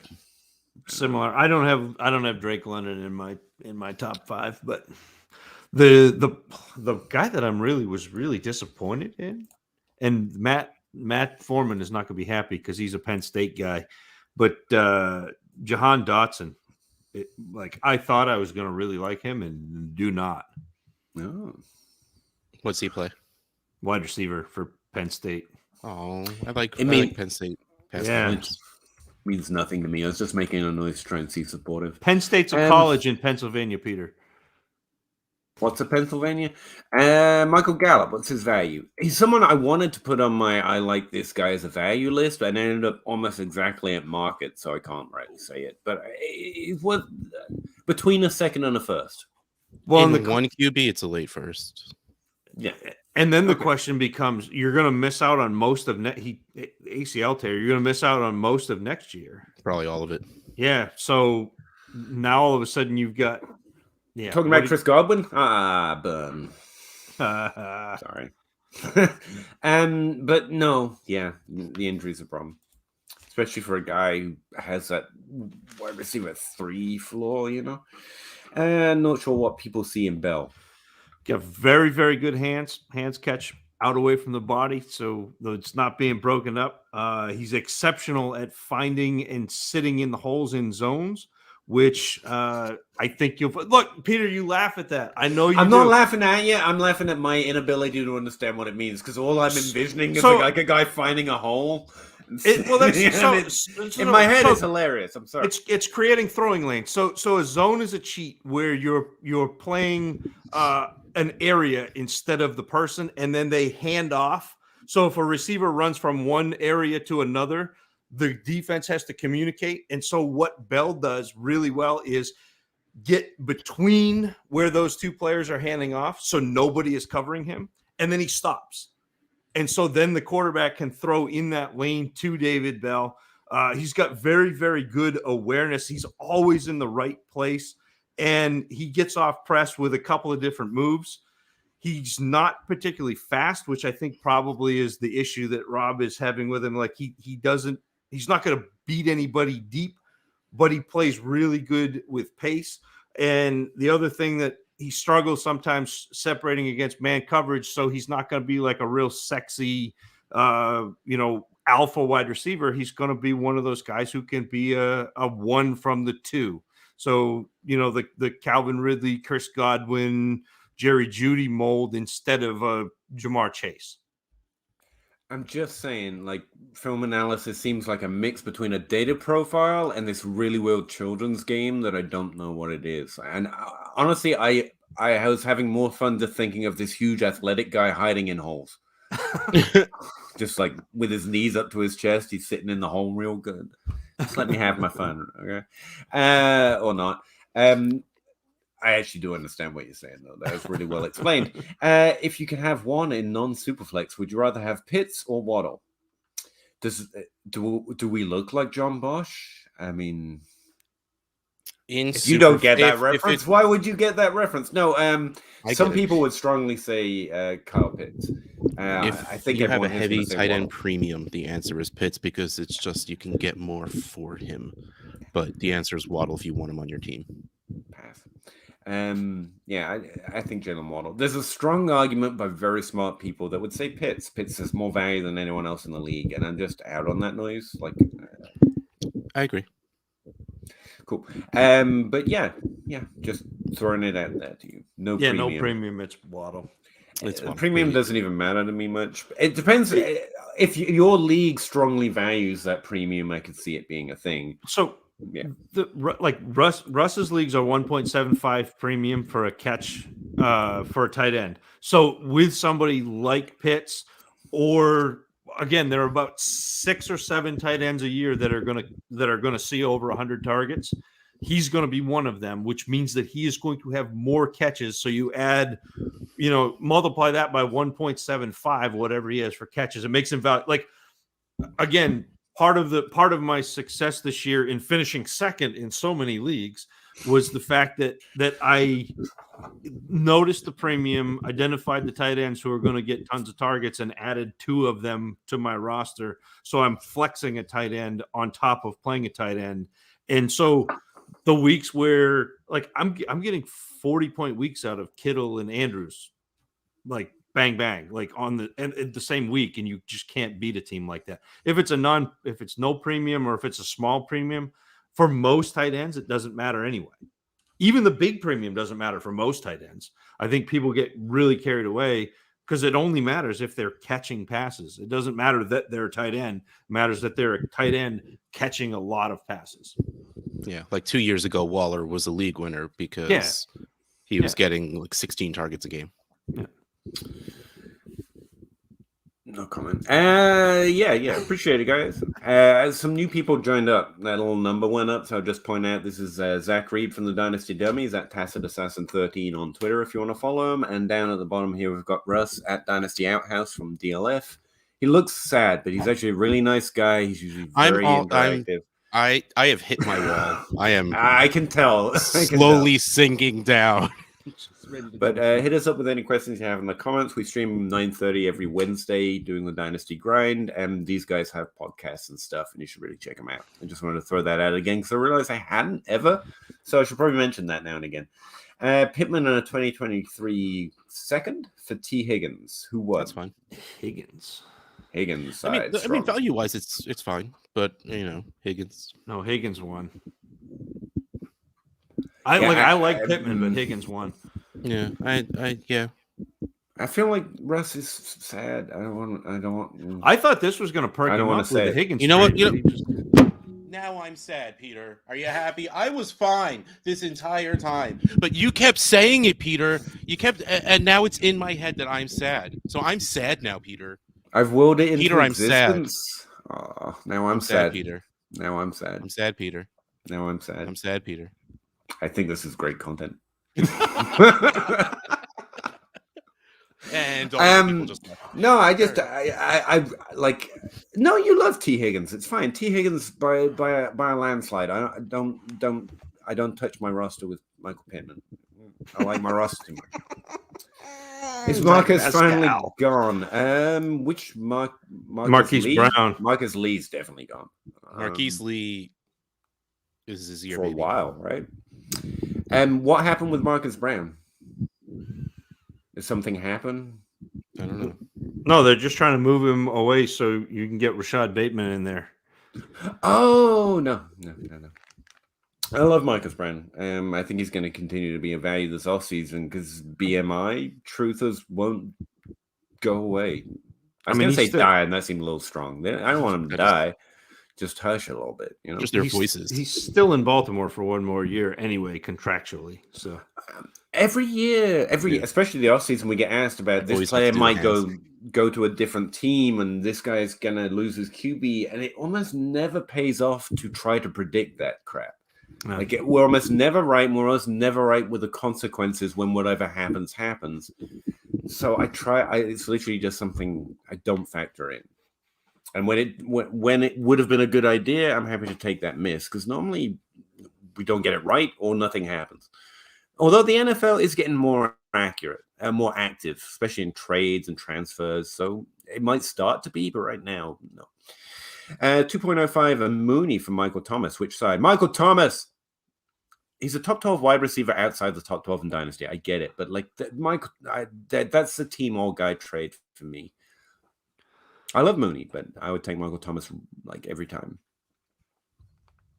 I like Mooney. I don't think he's going to be a top 12 wide receiver or anything, but I think he's super solid, and I'm fine with bringing in another wide receiver because clearly A-Rob just didn't try this year. And he didn't something for sure. I don't know what that was, but he didn't something. So yeah, but I like the player, and honestly, like you can probably get Michael Thomas for close for the 205. Ooh, do you think so? I don't. Yeah, I don't. All right, I'm going to revamp my Michael Thomas is one of the dynasty buys for me. 100%. He because the thing is, it's the Dez paradox. If he's not the wide receiver one anymore, he's garbage. Yeah. And Michael Thomas is not the wide receiver one anymore, but people seem to forget that you need wide receiver twos on your team. But what will you pay for that? You pay like a late first and early second. And to me, this is a little bit of an overpay for Michael Thomas, who 29, going to be on a new team. You got to hope he goes to the right place. And yeah, but he's like, if you put him in the slot and let him run slants, it doesn't matter what quarterback he did it with Taysom Hill. So that to me, like, it doesn't matter what. No, not quarterback, but like actual situation, because he's divaing his way out. You know what's gonna happen? Are you ready for this? He's gonna go to the Patriots. No, he's going to go to San Diego and take over and the Michael Thomas role. There's no football team in San Diego. Okay. LA. I always do it, so I had to take on the Michael Thomas role from Mike Williams and then be Michael Thomas again. Yeah, but it's going to be not beautiful. That would hurt. No, because he's not deep. Because Williams the beginning of the year when Mike Williams was doing all of the things that everyone was like, Mike Williams is great, they had him playing the Michael Thomas role. Yeah, but then that takes away from Keenan Allen, and I want Keenan Allen to play the Keenan Allen role. That's what will happen. It's going to be beautiful. Go buy Michael Thomas now and profit when Justin Herbert throws him. Fine. You know what? No, touchdowns. I'm doing it right now. It's harder to make a here's the number of players who can be the wide receiver one overall list than it is for running back. And if you could do that like Zach does for running, it's a really strong method. I'd love to do it for wide receiver, but the fact is there's more varied ways of becoming the wide receiver one. There just is. Right. Running back. So the list is too big. So you really have to expand it to top 12, and that's where the more variance comes in. But like Michael Thomas is whatever that list is for wide receiver. He's one of the few who's very confidently say he's one of the few guys who can hit that difference-making wide receiver season. Mooney, I love, and you do need wide receiver twos more than running back twos. Like top 24 running backs, get out of here. Top 24 wide receivers, yeah, I like them. But like there's all day. Like I'm trading the upside all on the Michael Thomas side, and the other side is all floor, which is good. But I mean, you don't get many clear cut. Here's just pure upside. Might miss, but here's pure upside. And so yeah, it's Michael Thomas all day. If you add a first to Mooney, I kind of like Michael Thomas side, but you don't have to, so don't do that. Like I'm clearly too much higher on Michael Thomas than most people because it's just very easy for me. Feels it. My fifis matter here. Okay, this once. Your feces matter? Is it Rashad time? I mean, it's been Rashad time, baby. Like this has been a great rookie season. No one's gonna let me be first on Rashad Bateman. They expect too much. He's great. This has been great. Marcus Brown isn't going to die. He's not going to go away. He's not going to stop being good, and you don't need him to. Like, I don't know. Justin Jefferson and Thielen doing fine, you know. So is Higgins and Chase. Rashad and Brown can get along fine. It has been Rashad Bateman time, and this has been a great rookie season. But being too high on him has made it feel a little disappointing. But it's been Rashad. Like, what's week he actually started to do well? Like week 3, and I'm still asking, is it about to happen? It's happening. It's been happening. That's what this feels like. Peter, you're not worried about the low passing volume in Baltimore? I am not. I am a little worried. We got a great year for it, though. I expected more than most, but, you know, things really went in our favor. Between all the running backs being hurt and, you know, just that, really. And the game's going the way we wanted. But yeah, it's gonna come down a little bit again. That's fair. But I didn't mean to sound like I was coming at you there, Thomas. It wasn't you. It's just I want to love Rashad Bateman, and I've got him on my buy list. But I think everyone is gonna perpetually be higher on Rashad Bateman from here on out. You know, it's sad for me. Not you. You're good. I'm watching to make trades, but with my rosters, it seems it's best for me to hold tight. Yeah, I hate that. I always want to be active in leagues, and so often I look at my team. I'm like, there's nothing I don't know what to do here. Turn the back end. Which is, again, why I like Russ's suggestion that you buy backup running backs. Yep. That's possible for anyone right now, honestly, until you've got all the backup running backs, I guess. But, you know, you can spend time tiering your list. Who's the exact backup running back I want to go get? And maybe do that. Pass catcher plus. He's not sad. I take it back. I didn't like being shouted at all. Rashad weighs more. That's true. That's you cannot argue that fact. No, I cannot. That's sounds descriptive though. Bateman is just straight up better. I don't better at what is probably where I go. But yeah, Rashad Bateman is probably a better dynasty prospect. He's more likely to be the higher volume guy, which just tends to be where I go anyway. Brown's good too, as we have seen. It seems weird when I don't like saying things that sound like I'm not excited about Rashad Bateman. That's what I'm upset about, because I'm really excited about Rashad Bateman. He's great. Daniel McGrath, what to do with Amon-Ra? Sell high, hold? I tell you what, ask it a different way, if that's okay with you, Daniel. What would you sell him for? Where's the line where you're like, yep, take Amon-Ra? All situations. I'm always good. No. I defer. Let's go first. If someone offers me a first for Amon-Ra St. Brown, I'm taking it. I think he's very good. I think he is going to be fantasy relevant regardless of what happens. Yep. I think he's in a weird situation where it's probably for the better if they bring in another wide receiver. Yeah, that team needs improvement, and that would help him. In general, and I think that would be good for him, but he's still going to be a possession receiver on a bad team. Yeah. Like, the upside of what you can do with the first is more than the upside of what he can do for your fantasy team. That's where I'm stuck. I like the player. I think he will be useful, but I think I can do more in the long run with the first, most likely not actually drafting with the pick, but what I do with it after I get it. Yeah, in the same way, think of him as a top 36 wide receiver. Can you get one of your other favorite top 36 wide receivers plus? Do that. Well, you know, so the last 5 games that Amon-Ra St. Brown played, It's like 35%. may be the best stretch that he plays in his entire career. He did Yeah. not see a game with fewer than 11 targets. He had 4 touchdowns in 5 games. Mhm. People are getting really, really excited about Amon-Ra St. Brown to the point where, like, I saw a string of polls the other day, and some of the people that he was winning against by like an 80-20 margin are players that he had no business being in a poll with. And so to me, it's worth kicking the tires on trading him. If you can't get a sweetheart deal for Amon-Ra St. Brown, I'm fine holding him. Yeah, because I think he's a good wide receiver too on your team, and you've seen what he can do. He's one of the rare receivers that, if there is an injury to somebody on the Lions depth chart as a receiver, so somebody comes in and is ahead of him, he can do that thing that Hunter Renfrow did. That's where my head went.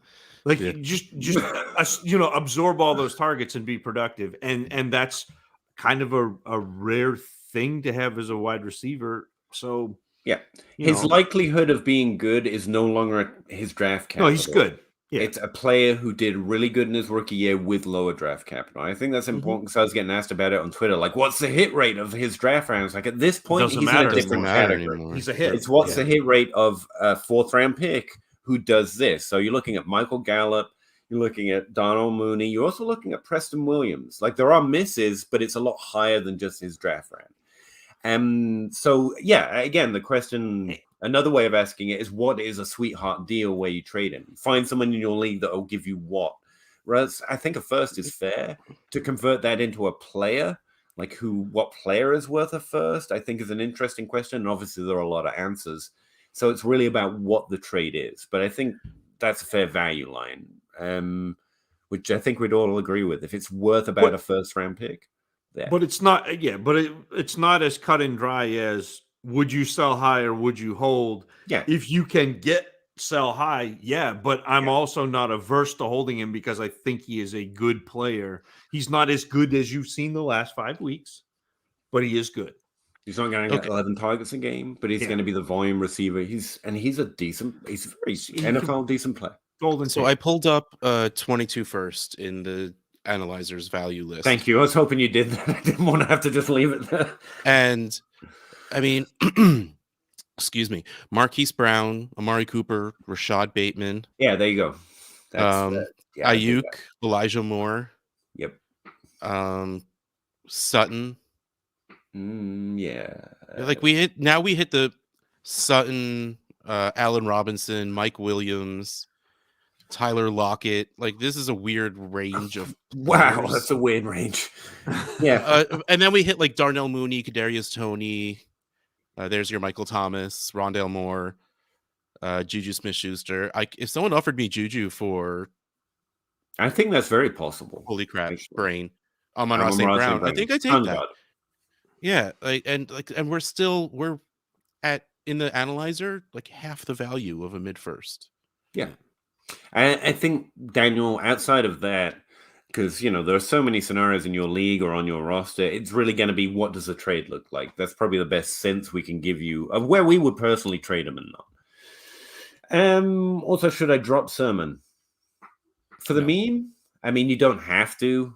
It depends who you're picking up instead. If you've got a running back you're trading for, yeah. But I will say, I'd probably rather have Jamal Williams over Sermon. But I mean, that's where we're at. The one thing I will say about Sermon is, I don't see him as a pass catcher plus. Yeah, I think he's a ball carrier, not a pass catcher.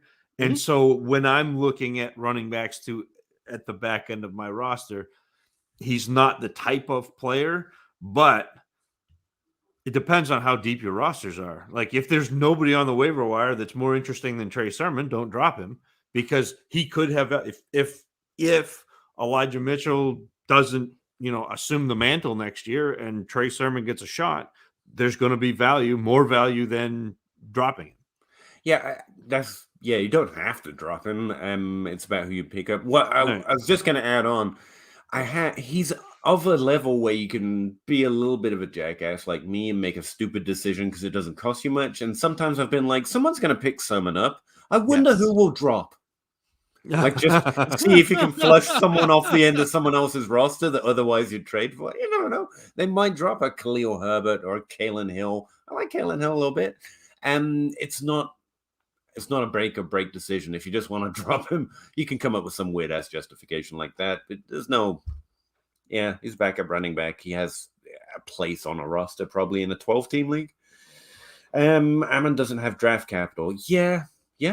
But he has early declare and a massive production profile. He had an okay production profile, personally, from the way I judge it. He was good. Don't want to ignore that. Yeah, and again, the NFL stats matter more, like, to a significant degree. And it's fair to say he's not going to get a 35% target share or 11 targets a game. Yeah, but I mean, Diamond Brown didn't do shit, and he's still worth a second. Why? So, because I hate myself, Russ, and I have to remind myself very regularly. I like him.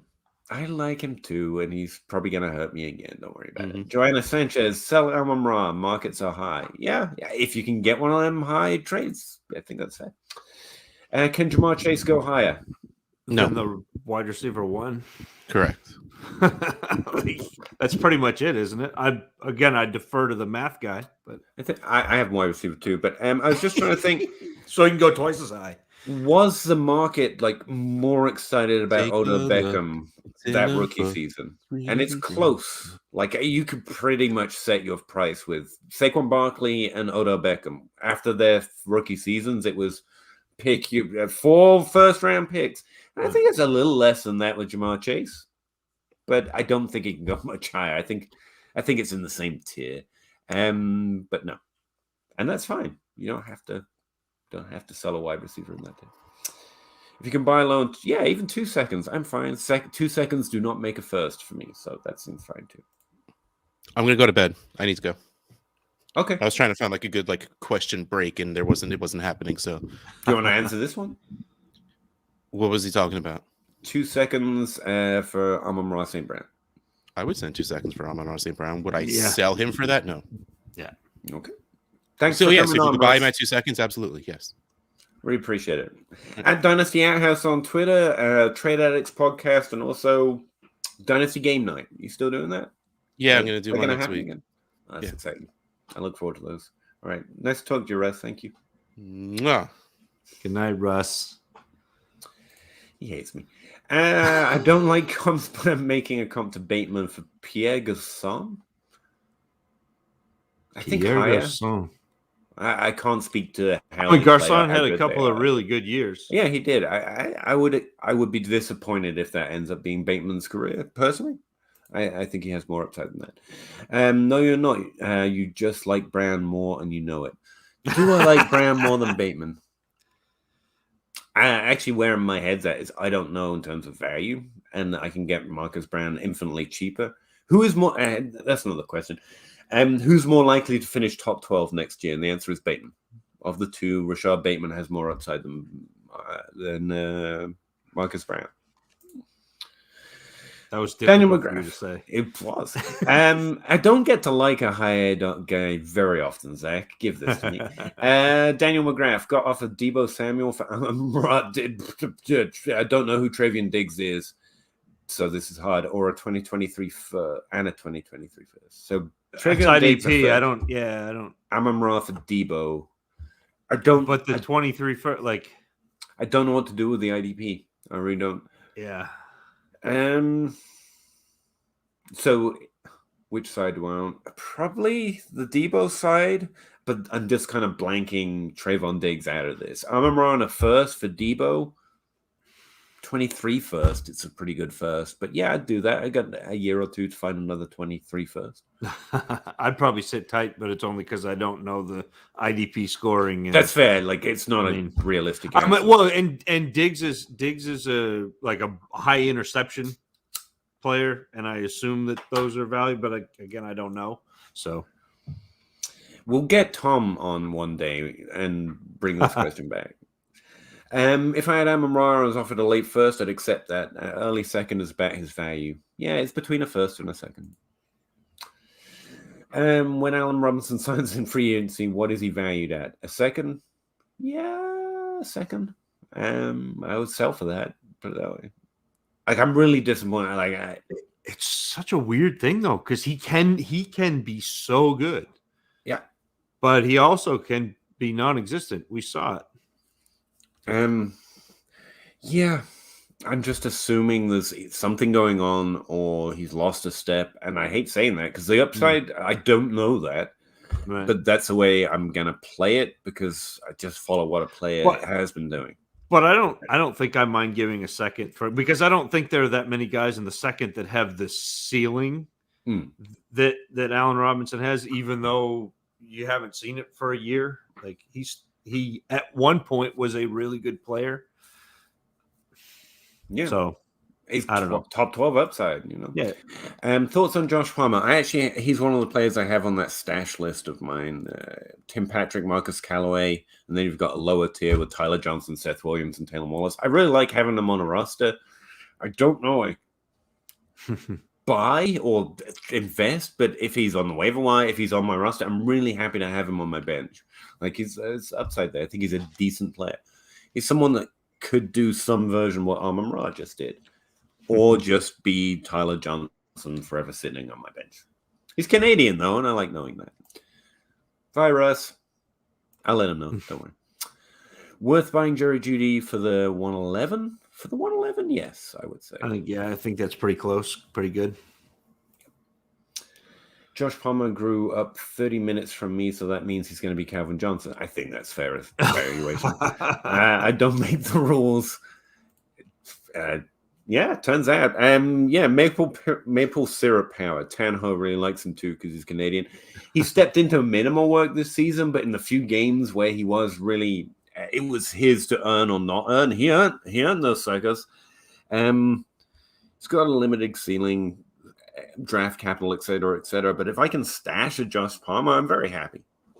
And something I've been seeing on Twitter a lot lately is stash playoff team depth players. And I think that's interesting because they still have games where they could do something special and their value jumps up. That's an interesting way of looking at it as well. Nico Collins, next 5 years. Thoughts? I'm out, but I think he had an underrated rookie season. Honestly, I think he did pretty well with the opportunities that came his way, but he's not on my stash list, but I wouldn't condemn anyone for put him on the back of the roster. I don't think he's worth a third.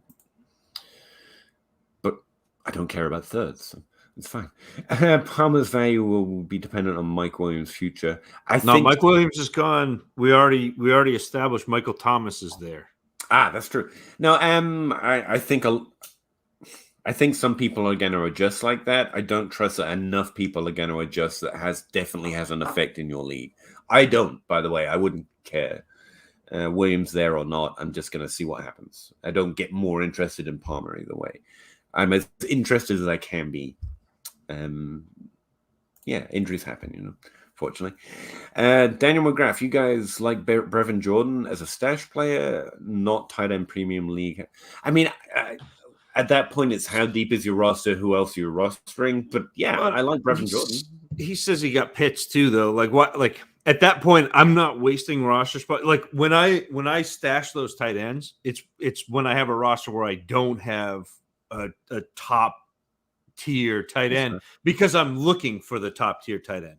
So before I had Mark Andrews, I was stashing like 5 tight ends. And then when Mark Andrews hit, I don't stash tight ends, right? Like my tight end is bare.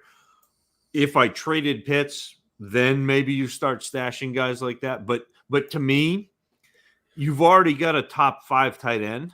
When are you ever going to play Brevin Jordan when you could be stashing a pass catching running back who, even if it's somebody like Boston Scott, who just won you a week this week, I'd rather have that over Brevin Jordan. But you can also play, his value might increase. He got 29 targets this year, and he had a pretty decent season on those targets, but it's 29 targets, He was a good prospect. He's undersized.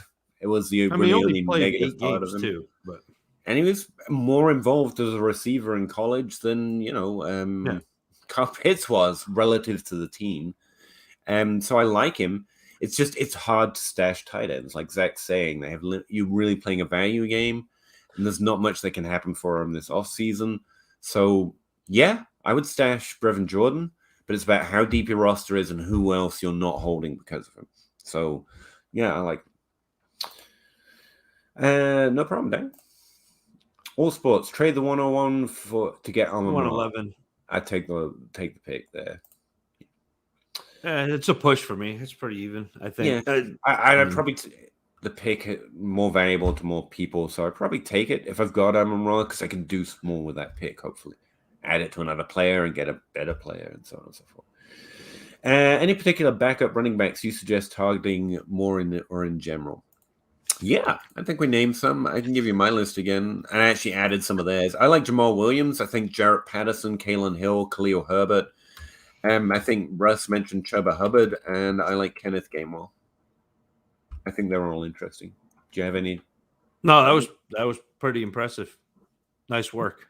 Well, I just wrote down the things you said.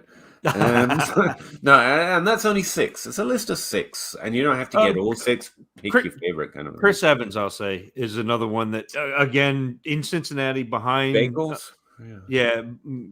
Behind Mixon.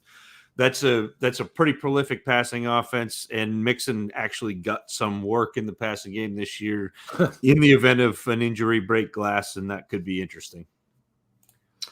Okay, Chuba, it is because he's also Canadian. Okay, fair enough. Guy Lafleur. Thoughts on Kadarius Toney? Sell. I still like it. I prefer when you call him Kadarius Toenail.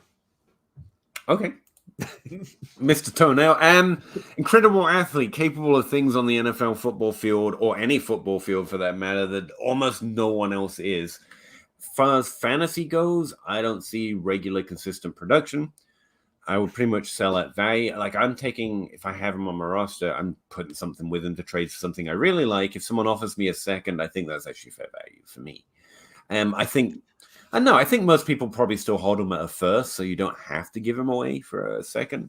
But I'm just kind of underlining that he's on the strong, I'm looking to get rid of him list. I don't have many people on that list right now. I've got Chris Godwin, Tony or Toenail, Terrence Marshall, Dimey Brown, DK Metcalf I'm playing with. Like, those are players I'm actively looking to move at value. But again, I've only just started playing with that trade away list. So, do you have anyone in particular, if he's on your roster, you're going to make a move with him one way or the other? What, with Tony? For anyone, that player in mind that you will I don't actively trying to get rid of. This is something that I need to get better at because I don't generally roster players that I don't like. Tell Dave to go watch Strange Brew. That was a Labatt's Blue commercial. Strange Brew, Dave. Yeah, with Guy Lafleur and Dave Thomas and Rick Moranis, where they were here with Guy Lafleur. That's a big, tough hockey name, eh? And he says it means the flower. He's like, well, roses have thorns, eh? Okay. But no, like that. Like I generally don't roster players that I don't. I struggle with that too. I don't have any. I don't have any of them. It goes back to not having the portfolio. So I don't have 30 teams. So when I'm making a bet on a player, it's because I think that player is going to be good because I need them to be good for my team to be good. I think it's like Michael Pittman, and I'm not trolling you here. Like, he had an amazing year, something I didn't see coming. Definitely wrong on him. But if I've got him, I think I would sell him at very justified, elevated value. But I just don't. If I say and rank player below average, it's because that's how. And so I don't end up with a lot. If I had, like Zach said, 30 teams, I probably would.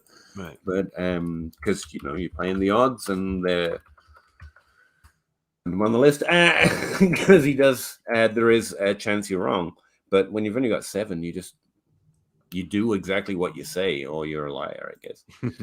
Kadarius Toney seems like a perennial injury risk. I mean, you can build injury into there too. I would cautiously add it in that it seems to be part of college and the NFL, but I try to avoid it just because I'm not a doctor. Is the line right? I don't know. Yeah, to me, he just seems like a guy who's going to struggle to drive targets. So you're not going to have high volume, and he's going to struggle to be a deeper ADOT guy. And so you don't have the deep shot, you don't have the volume. So how are you going to score points? He's going to be a gadget guy who may be fun for the Giants, but not as much fun for your fantasy team. I've just been told by StreamYard that we're having trouble streaming to Twitch right now. It doesn't know why. So if we just lost you on Twitch, but you come back later, I apologize. I don't know why that happened. Zach, any reference you make, I just assume you have to explain it to me. All sports, what would you sell Pittman for? I mean, a first plus. Like, it was a great season. He had a great season. He was a top 24 wide receiver. He's on a great team. A team that honestly impresses me with how well it's managed. Like, I don't have any questions about the decision. Well, I have questions, but I assume they're making the right choices, and I just don't understand them. Because they're building that team really well. They've built a scheme around the players they have. I'm really impressed with it overall. Where did he finish this year? I was trying to look it up. Because not as high as you think. Well, no, you might be surprised what I think. No, is he going to be wide receiver 21? Yeah. Let's see, 14% expected point share, which is decent. He's got wide receiver 2 numbers as the wide receiver 1 in Indianapolis, which is one of the reasons I'm still comfortable being out. But yeah, I think he's valued as a top 24 wide receiver. He's got around 2 first. Although, having said that, Zach and Russ have both shocked me. I guess it's draft season. About how many players are worth a first. I'm a little more cautious. I think first are a little bit more mysterious, a bit more mystery boxes. So I want 2 firsts, or anywhere near that value, and I sell Pittman. Zach, is that too high? Because firsts are worth, I mean, I don't know. I guess it depends on where the first. I mean, obviously, depends on where the first is. If I can get a top half, I'm okay. If I'm down around the 111, 112,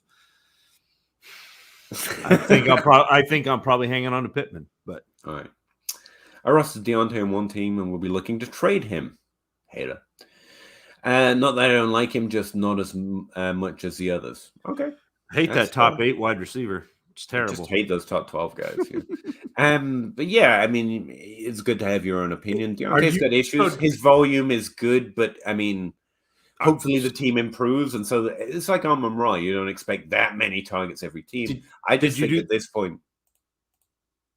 Dave, did you do the same thing I did this year where I was counting on Deontay Johnson for 20 points in the championship, and he came up with like 17.8 and 3 drops, and you get that mental hang, like he's good, he's good. Yeah, again, where you should have your own rank, and that's fine, and you can trade him. And since you're not asking a value question on it, I don't have more to add on that. I will say I've got Deontay in the top 12. He's wide receiver 9 for me in Dynasty, which is 13 spots higher than the average rankers in Superflex, according to this little sheet I made. So I'm exceptionally high. So maybe don't listen to me. Tony is also in a bad situation for the foreseeable future. I mean, yeah, but you could say the same for... Yes. I'm just going to say yes. I'm tired of defending Giants players as good. It doesn't matter because I've got too much Evan Ingram. Yeah, that's fair. And Saquon Barkley, man, that's painful. Najee for Gibson and the 105. That's pretty close. Yeah, that's very close. And when we've got concerns with Pittsburgh and Najee being such a volume monster, actually, I kind of like it. Gibson's going to finish top 12 this year. And the 105 is actually in that as a valuable pick. So, yeah, I like that. I love Najee, too, but Najee... I say it with a French tilt just to emphasize how much I like him. I'm tempted to send offers for DJ Moore, and God, but don't. Well, you can try it. I find people are exceptionally higher in DJ Moore. I'm always surprised when I find other people ranking him in the top 12 because it's been so disappointing. but he always kind of is ranked in there. I think you'll find it harder slugging than you think. As for Godwin, I've got him on my trade away list. The ACL tear, the age, his value is probably going to decline more than it will ever increase from this point. But he's a very good player. If I can put him on team old guy list and get a little old guy discount, but I don't think he's there yet because he was. He's only 25. Yeah. Pittman in the 23 first or AJ Brown in the 2022 204. 2022 204. There's a lot of twos AJ Brown. Yeah, AJ Brown easily.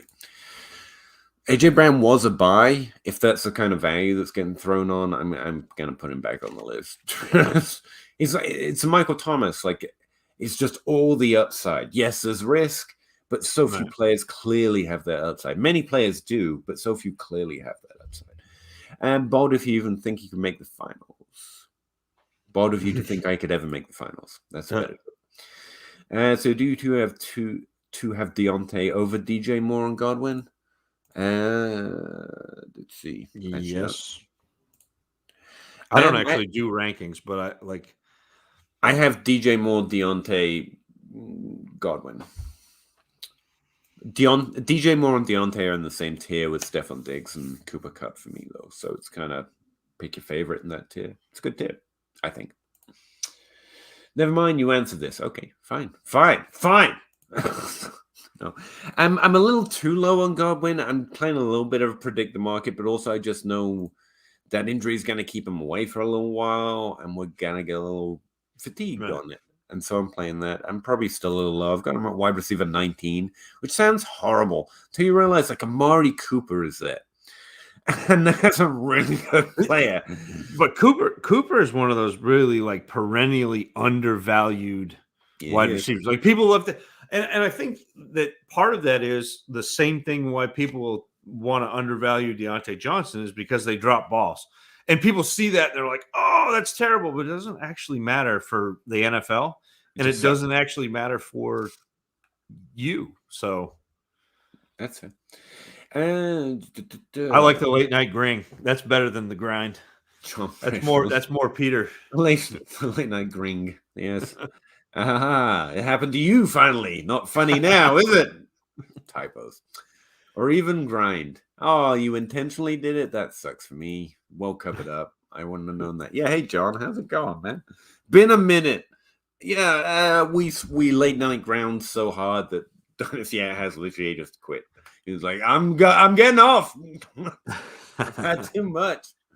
And I don't blame him. I guess we should come up with a better or some sort of format for this show. We just kind of talk about anything anyone says. And there's no good endpoint for that. And I'm good. I think that's the difference between a stream. I thought didn't you just say, look over there? And yeah, that's our ending. Normally there's a little more preamble with it, but yeah. Not intentional was for Howard. Appreciate that, John. Appreciate it. At least the few people that watch Twitch and play fantasy football found us. I think that's cool because John's one of the few who actually checks out Twitch. I love this freestyle nature and focusing on comments. Yeah, I know it seems to work because people keep turning up and answering questions. So as long as they're doing that, I don't want to turn it down. You know, like difference between a stream and a podcast. We don't have a show sheet because podcasts have show sheets. I swear. Who wins trade? Chase. I'm assuming Jamar Chase for Deontay Johnson and a first this year and a first next year. Wow, that's even. Yeah, so it's probably a push.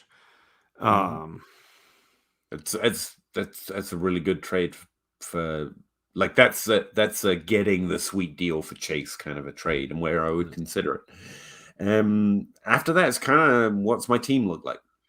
Like that it's good enough that I would honestly consider it. I would want that to be a reasonably early 22 first. I don't think you can predict a 23 first, but at this point, you ought to be able to know what the 22 first is. And I would want it to be in that top half because Chase is, again, you're talking about the wide receiver one. You're a little picky. You're a little picky. I I'm am just a little saying. picky. I didn't even care, and you were like, "No, what kind of first though? Well, What kind of first?" that's how I operate though with trades. Like it's really funny because, and I know we talked about this a couple weeks ago with Jacob Bittner in one of our leagues. Sent me a trade, and I snap accepted it. And he was like, "Oh, well, I should have done this." And I said, "Well, if you had, I would have snap declined it." He's like, "What do you mean?" I said, "Because I know what I want, and if I get it, I'm going to take it." I don't enjoy that back and forth with trades. And so if I send you an offer and you decline it and send me a counter offer, I probably am just going to be like shrug and walk away. Like, So okay, if we have a dialogue, that's fine. But like, I don't want to play games with a trade. I know what I want. This is what I want. And if I get it, great. And if I don't, that's fine too. So if that's a 106 in 2022, you snap accept it, or you Yeah. just accept it? Yeah, I think I'd take it. That's fine. Yeah, I think I'd take the Deontay side. I'm a little less concerned with where that first pick is because I'm normally trying to trade it anyway. But I think it's fair to consider. Like if it's a 112, it can be a difference maker for you, I guess. It can be the deciding factor. I think that's fair. You could say, "Hey, look, that pick's a little low. Got another one?" But yeah, I like the Deontay side. It sucked to give up Chase, though, to be fair. But I probably like Deontay side. The guy who has a 101 said he would give it to me for Eckler. Thoughts? Take the 101. Especially if it's super flex. Again, I don't know if it is. I always assume, but yeah. We do pretty well with running back ranks, except when there's like a Clyde Edwards-Helaire or JT mock fake kind of debate. That was so bad. Why? But at least Clyde Edwards-Helaire didn't bottom out. You're at least going to get a running back who does something. Eckler is going to be better than that Clyde Edwards-Helaire, not as good as that Jonathan Taylor. And so the safety and the value is all in the 101 for me. And that's just if you're considering running back. And I have not delved into the class or know if this is super flex. That's probably as far as I can take it. But the 101, yeah. Anytime I can support Bezos, I feel who needs the help. Bezos, which one's that? Amazon guy? Yeah. Okay, cool.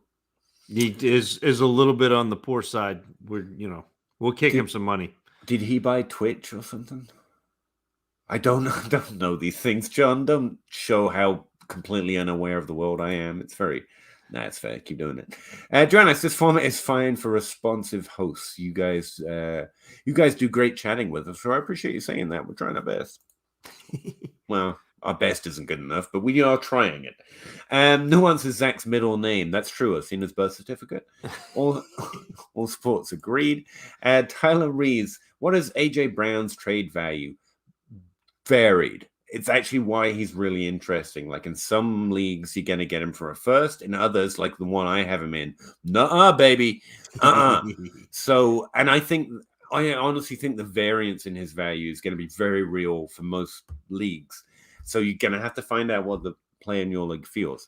Generically, 2 firsts as a rough value, or you're going to need a Deontay and a first. You're going to need a Terry McLaurin and a first to get AJ Brown. I traded him while he was still injured, and I got him for a pretty good deal, I think, in that DLF Pods League. But I still had to pay up. It wasn't for nothing. I actually think it was a really good running back because I was trying to sell out. And there's risk there. His injuries seem to keep piling up. He's slightly older, but the upside is just, I always get tempted with it. And he's not that old. You know? He's so good. He's very good. I mean, it's very good.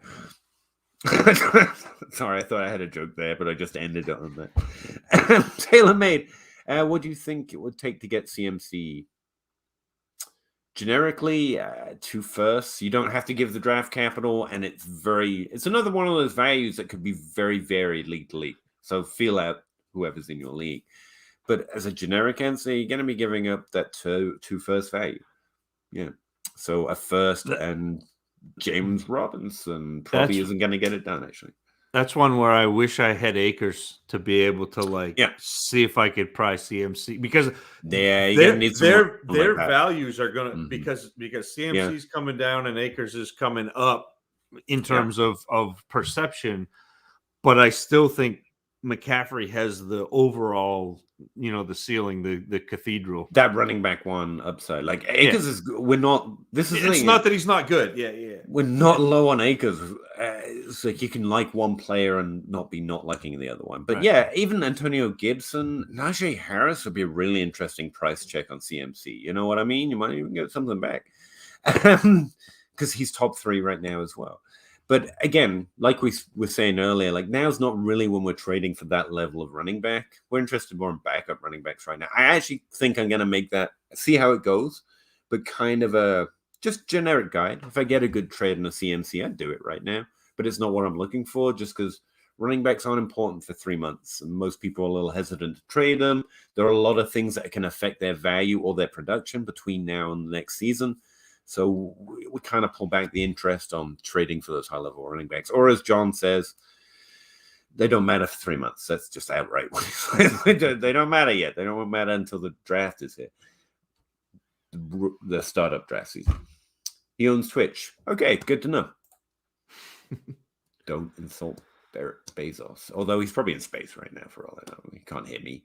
I have a hard time accepting 3 first. I'm dumb high in AJ Brown. Yeah. I will trade him. You're not getting 3 first, but if you're a high like me and you're looking to get value, that's kind of what I'm fishing for. But I'm trying to get it in players a lot. As it is, I'm very happy to sit on AJ Brown. Like come next season, everyone's going to be like, "Isn't that the giant guy who's just really good?" Yeah, that's the guy. And even if you want to trade him, it'd be better to trade him closer to the season. What if AJ Brown and that first for Chase? There's more risk in AJ Brown. Both have that ceiling. Take Chase easily. And the first isn't much. It's good. The other team's getting something for that risk, but I take the Chase side. I'm a little risk averse sometimes. A lot, actually. Rob Downs, I have the 4th, 5th, and 6th overall pick in a rookie draft. QB1 league, need wide receivers. Do you feel good about that? Are these good spots? I don't know about this class yet. Zach says it's a terrible class. You don't want any of it. No, that's not bad spots. But I also think that like immediately saying I need wide receivers and then thinking you have to draft for the need is because let's just in a hypothetical situation, you have the 104 and the running back 1 falls to you. Yeah. Breece Hall falls to you at 104. You should take Breece Hall or trade it. It may be worth waiting to get on the clock and try to trade for wide receivers because if you know a known commodity in the league. If you know what you need, that's probably a better way of going about it. Yeah. Are they good spots? I think the 4th, 5th, and 6th overall spots are great spots. Especially for a wide receiver because it's been perennially running backs are the flavor, and so probably the top of your draft is going to be running back. You're probably going to see Breece Hall and Spiller go 1-2. You may miss out on Burks, and then all of a sudden you've got a run of there are another 3 or 4 wide receivers that I really like in that range, but there are a couple running backs too. So don't pigeonhole yourself. Don't limit yourself. Just going to skip ahead to John here and get it out of the way with. They don't matter until late September is actually what John says. Apparently I misquoted. Joannis, let's say Rojo and Lenny leave and Bucks draft a 5th round running back. So what's Vaughn's value next year? There are a lot of ifs in that sentence. Not much. People, once they're burnt, they stay pretty burnt. And look at Ronald Jones and Lenny for that matter. I love calling them Lenny, by the way. I'm going to make that a thing for myself. That's awesome. A second? Rough guess? I don't know. I have not ever been a Keyshawn Vaughn guy. It probably depends on who the round 5 running back is. Honestly. I was going to say that's how bad it is. Would be like, yeah, but which 5th round running back? I mean, and if Rojo and Fournette leave, then they're probably going to sign somebody on top of drafting that 5th, and depending on who they sign, I mean, like if it's Madison, then Vaughn is dust. I will say I do pick up those running backs because I find Vaughn and Sermon on waivers every now and again, and something like this could happen. And for free, I'll but I'm hoping for a 2nd round pick and not much else. So that's kind of what I think. That is exactly what I think. 3 months, they don't matter until September. John again. Dang, I'm so dumb. I can't think or write. And no, you're not. And I made perfect sense. Don't worry about it. Ronnie Rhodes, do you like? I can't speak. Like, what are you talking about? I'm messing up reading it. Do you like AJ Dillon or Elijah Mitchell more? Gross. I trust AJ Dillon more. How about that? How scary is that? That's fair. I don't know. It's even. I've seen Elijah Mitchell have the job and do really well with it. AJ Dillon, actually, no, that's not true. Of the last 9 games, he's been pretty solid. And he hasn't even had the job. Pass catcher. I think it's pretty even. Like I'd probably take Dillon for the draft capital. There's a little more security that he's gonna keep a role. But Aaron Jones on the same team, I honestly don't know. But Aaron Jones on the same team, I think, insulates your value with Dillon. Whereas Mitchell is either going to be like sky high, has the job, or is nothing, and at least Dillon is going to, be value insulated. And again, if Aaron Jones ends up either somewhere else or something tragic happens to him injury wise, then all of a sudden you got AJ Dillon. And see, here's the thing with Elijah Mitchell, normally there's a value difference because draft capital, and with Elijah Mitchell that doesn't exist right now. I want to just stump up for the lower drafted guy, so I guess I'm going to say Elijah Mitchell, but I honestly think it's pretty even. I mean, Dillon just finished as the running back 22 in a backfield with the running back 9. Yeah, he's done real well this year. Let's be clear. And I am not an AJ Dillon fan, like truther at all. I said he turns like a bathtub. Like that. You got tree trunks, man. He's got some trunks. You got. Zach says trade up for the 101 Drake London. Nah, fam. That's a strong. See, I can be hip too. Did you see that? I did. How do you do, fellow kids? We've destroyed slaps and fam today. I feel it's been a very effective stream. Vaughn's value will partially depend on what he does the rest of this year.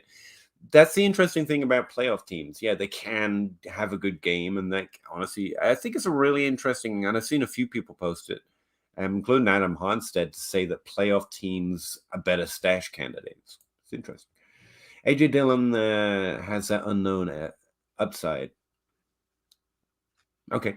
But uncertainty that Rodgers could keep his value lower than it should be. Yeah, but I don't think he's dependent on Rodgers. Like that's the thing is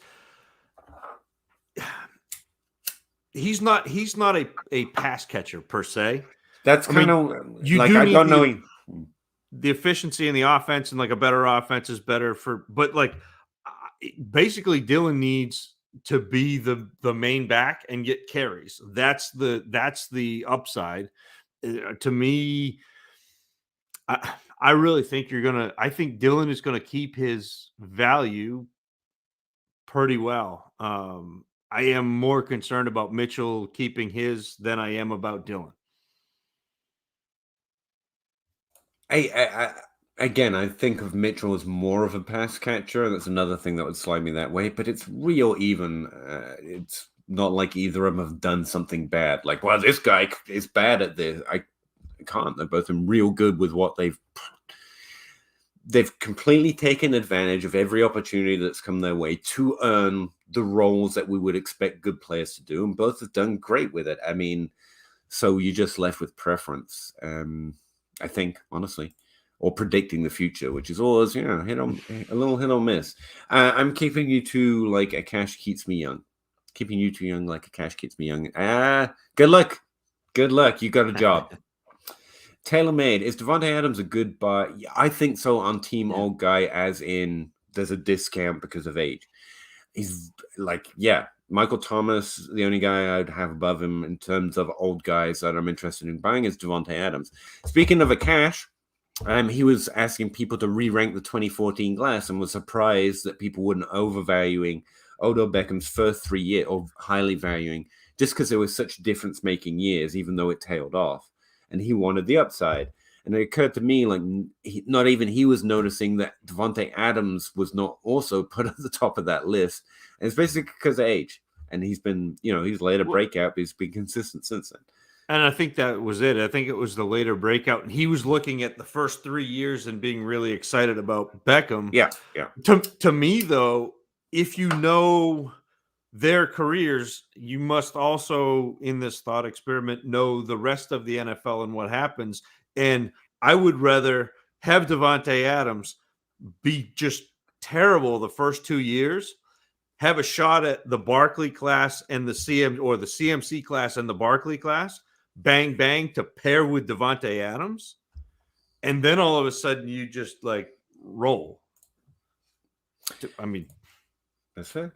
What's Derrick Henry's value? 2 first? Yeah, it gets real boring eventually. There are only so many value lines when you're just using picks. But yeah, kind of I would say whatever Christian McCaffrey's value is, because Derrick Henry is unusual in that he's in there because he's a freaking behemoth. Okay, he doesn't need to catch passes, even though he does catch some. I would be more tempted to sell Derrick Henry for that value because of that lack of pass catching floor. Still, while completely admitting it's not whether he can be that unicorn. He is that rushing unicorn. He can do it with rushing. That's fair. And so, yeah, he has the same value line you draw for all those older running backs we know can do it. So Christian McCaffrey, I don't know Saquon Barkley's in it. It feels like he's worth a little less, but I would value him around 2 first too. Christian McCaffrey and Derrick Henry are all in there. Nick Chubb as well. Yeah. I think Nick Chubb deserves to be there. Thing is, I don't know. He has running back one upside, but he's the one who hasn't done it. Because he's notoriously sharing the backfield with another top 12 running back, Kareem Hunt. But I think it's fair to have him at a similar value as well. Zach's yawning, so I'm guessing we're done by now. Crashing. Peter. You ready to go? Yeah. We're at the 3-hour mark, so that's actually perfect. We like to stream every Wednesday at 9:30, where it's this open forum. We'll talk about whatever you want. Talk to you. Talk about you. We'll talk about you whether you're here or not. We talk about people behind that back all the time. Javonte for CMC next year. I will take CMC. The value side is strongly Javonte, though, in Dynasty especially. So if this is a straight up trade, you can get more for Javonte than CMC. If you're trading for running backs right now, it's Javonte. This is why I don't do it. Yeah. A good illustration of why not. No problem, Dave. Thanks very much. We're going to get out of here, so Outhouse might never come back the way I always keep him around, and that Zach might one day come back as well. Yeah, but 9:30 every Wednesday, EST. We're going to try and keep it rolling through the off season. We know the interest might die down with the season being gone, but with Dynasty. So actually, we think you still might have questions. We can talk about rookies as we do the work, and that could be interesting. It's definitely going to be interesting for me, because I want to know what Zach sees and what whoever will come on here sees in rookies as I start to process them as well. So yeah, we're going to try. Well, we're going to do it, and hopefully it will go well. Let's see. So check us out next week if you're interested. Really appreciate you coming on and talking with us, because honestly, that's amazing. No one talks to us about this stuff in regular life, so it's nice every Wednesday for someone to actually do it. I really appreciate it. And I think that's about it. Thanks very much. Hey, look over there. I nearly had you can feel like I nearly have a way of, hey, what's that behind me?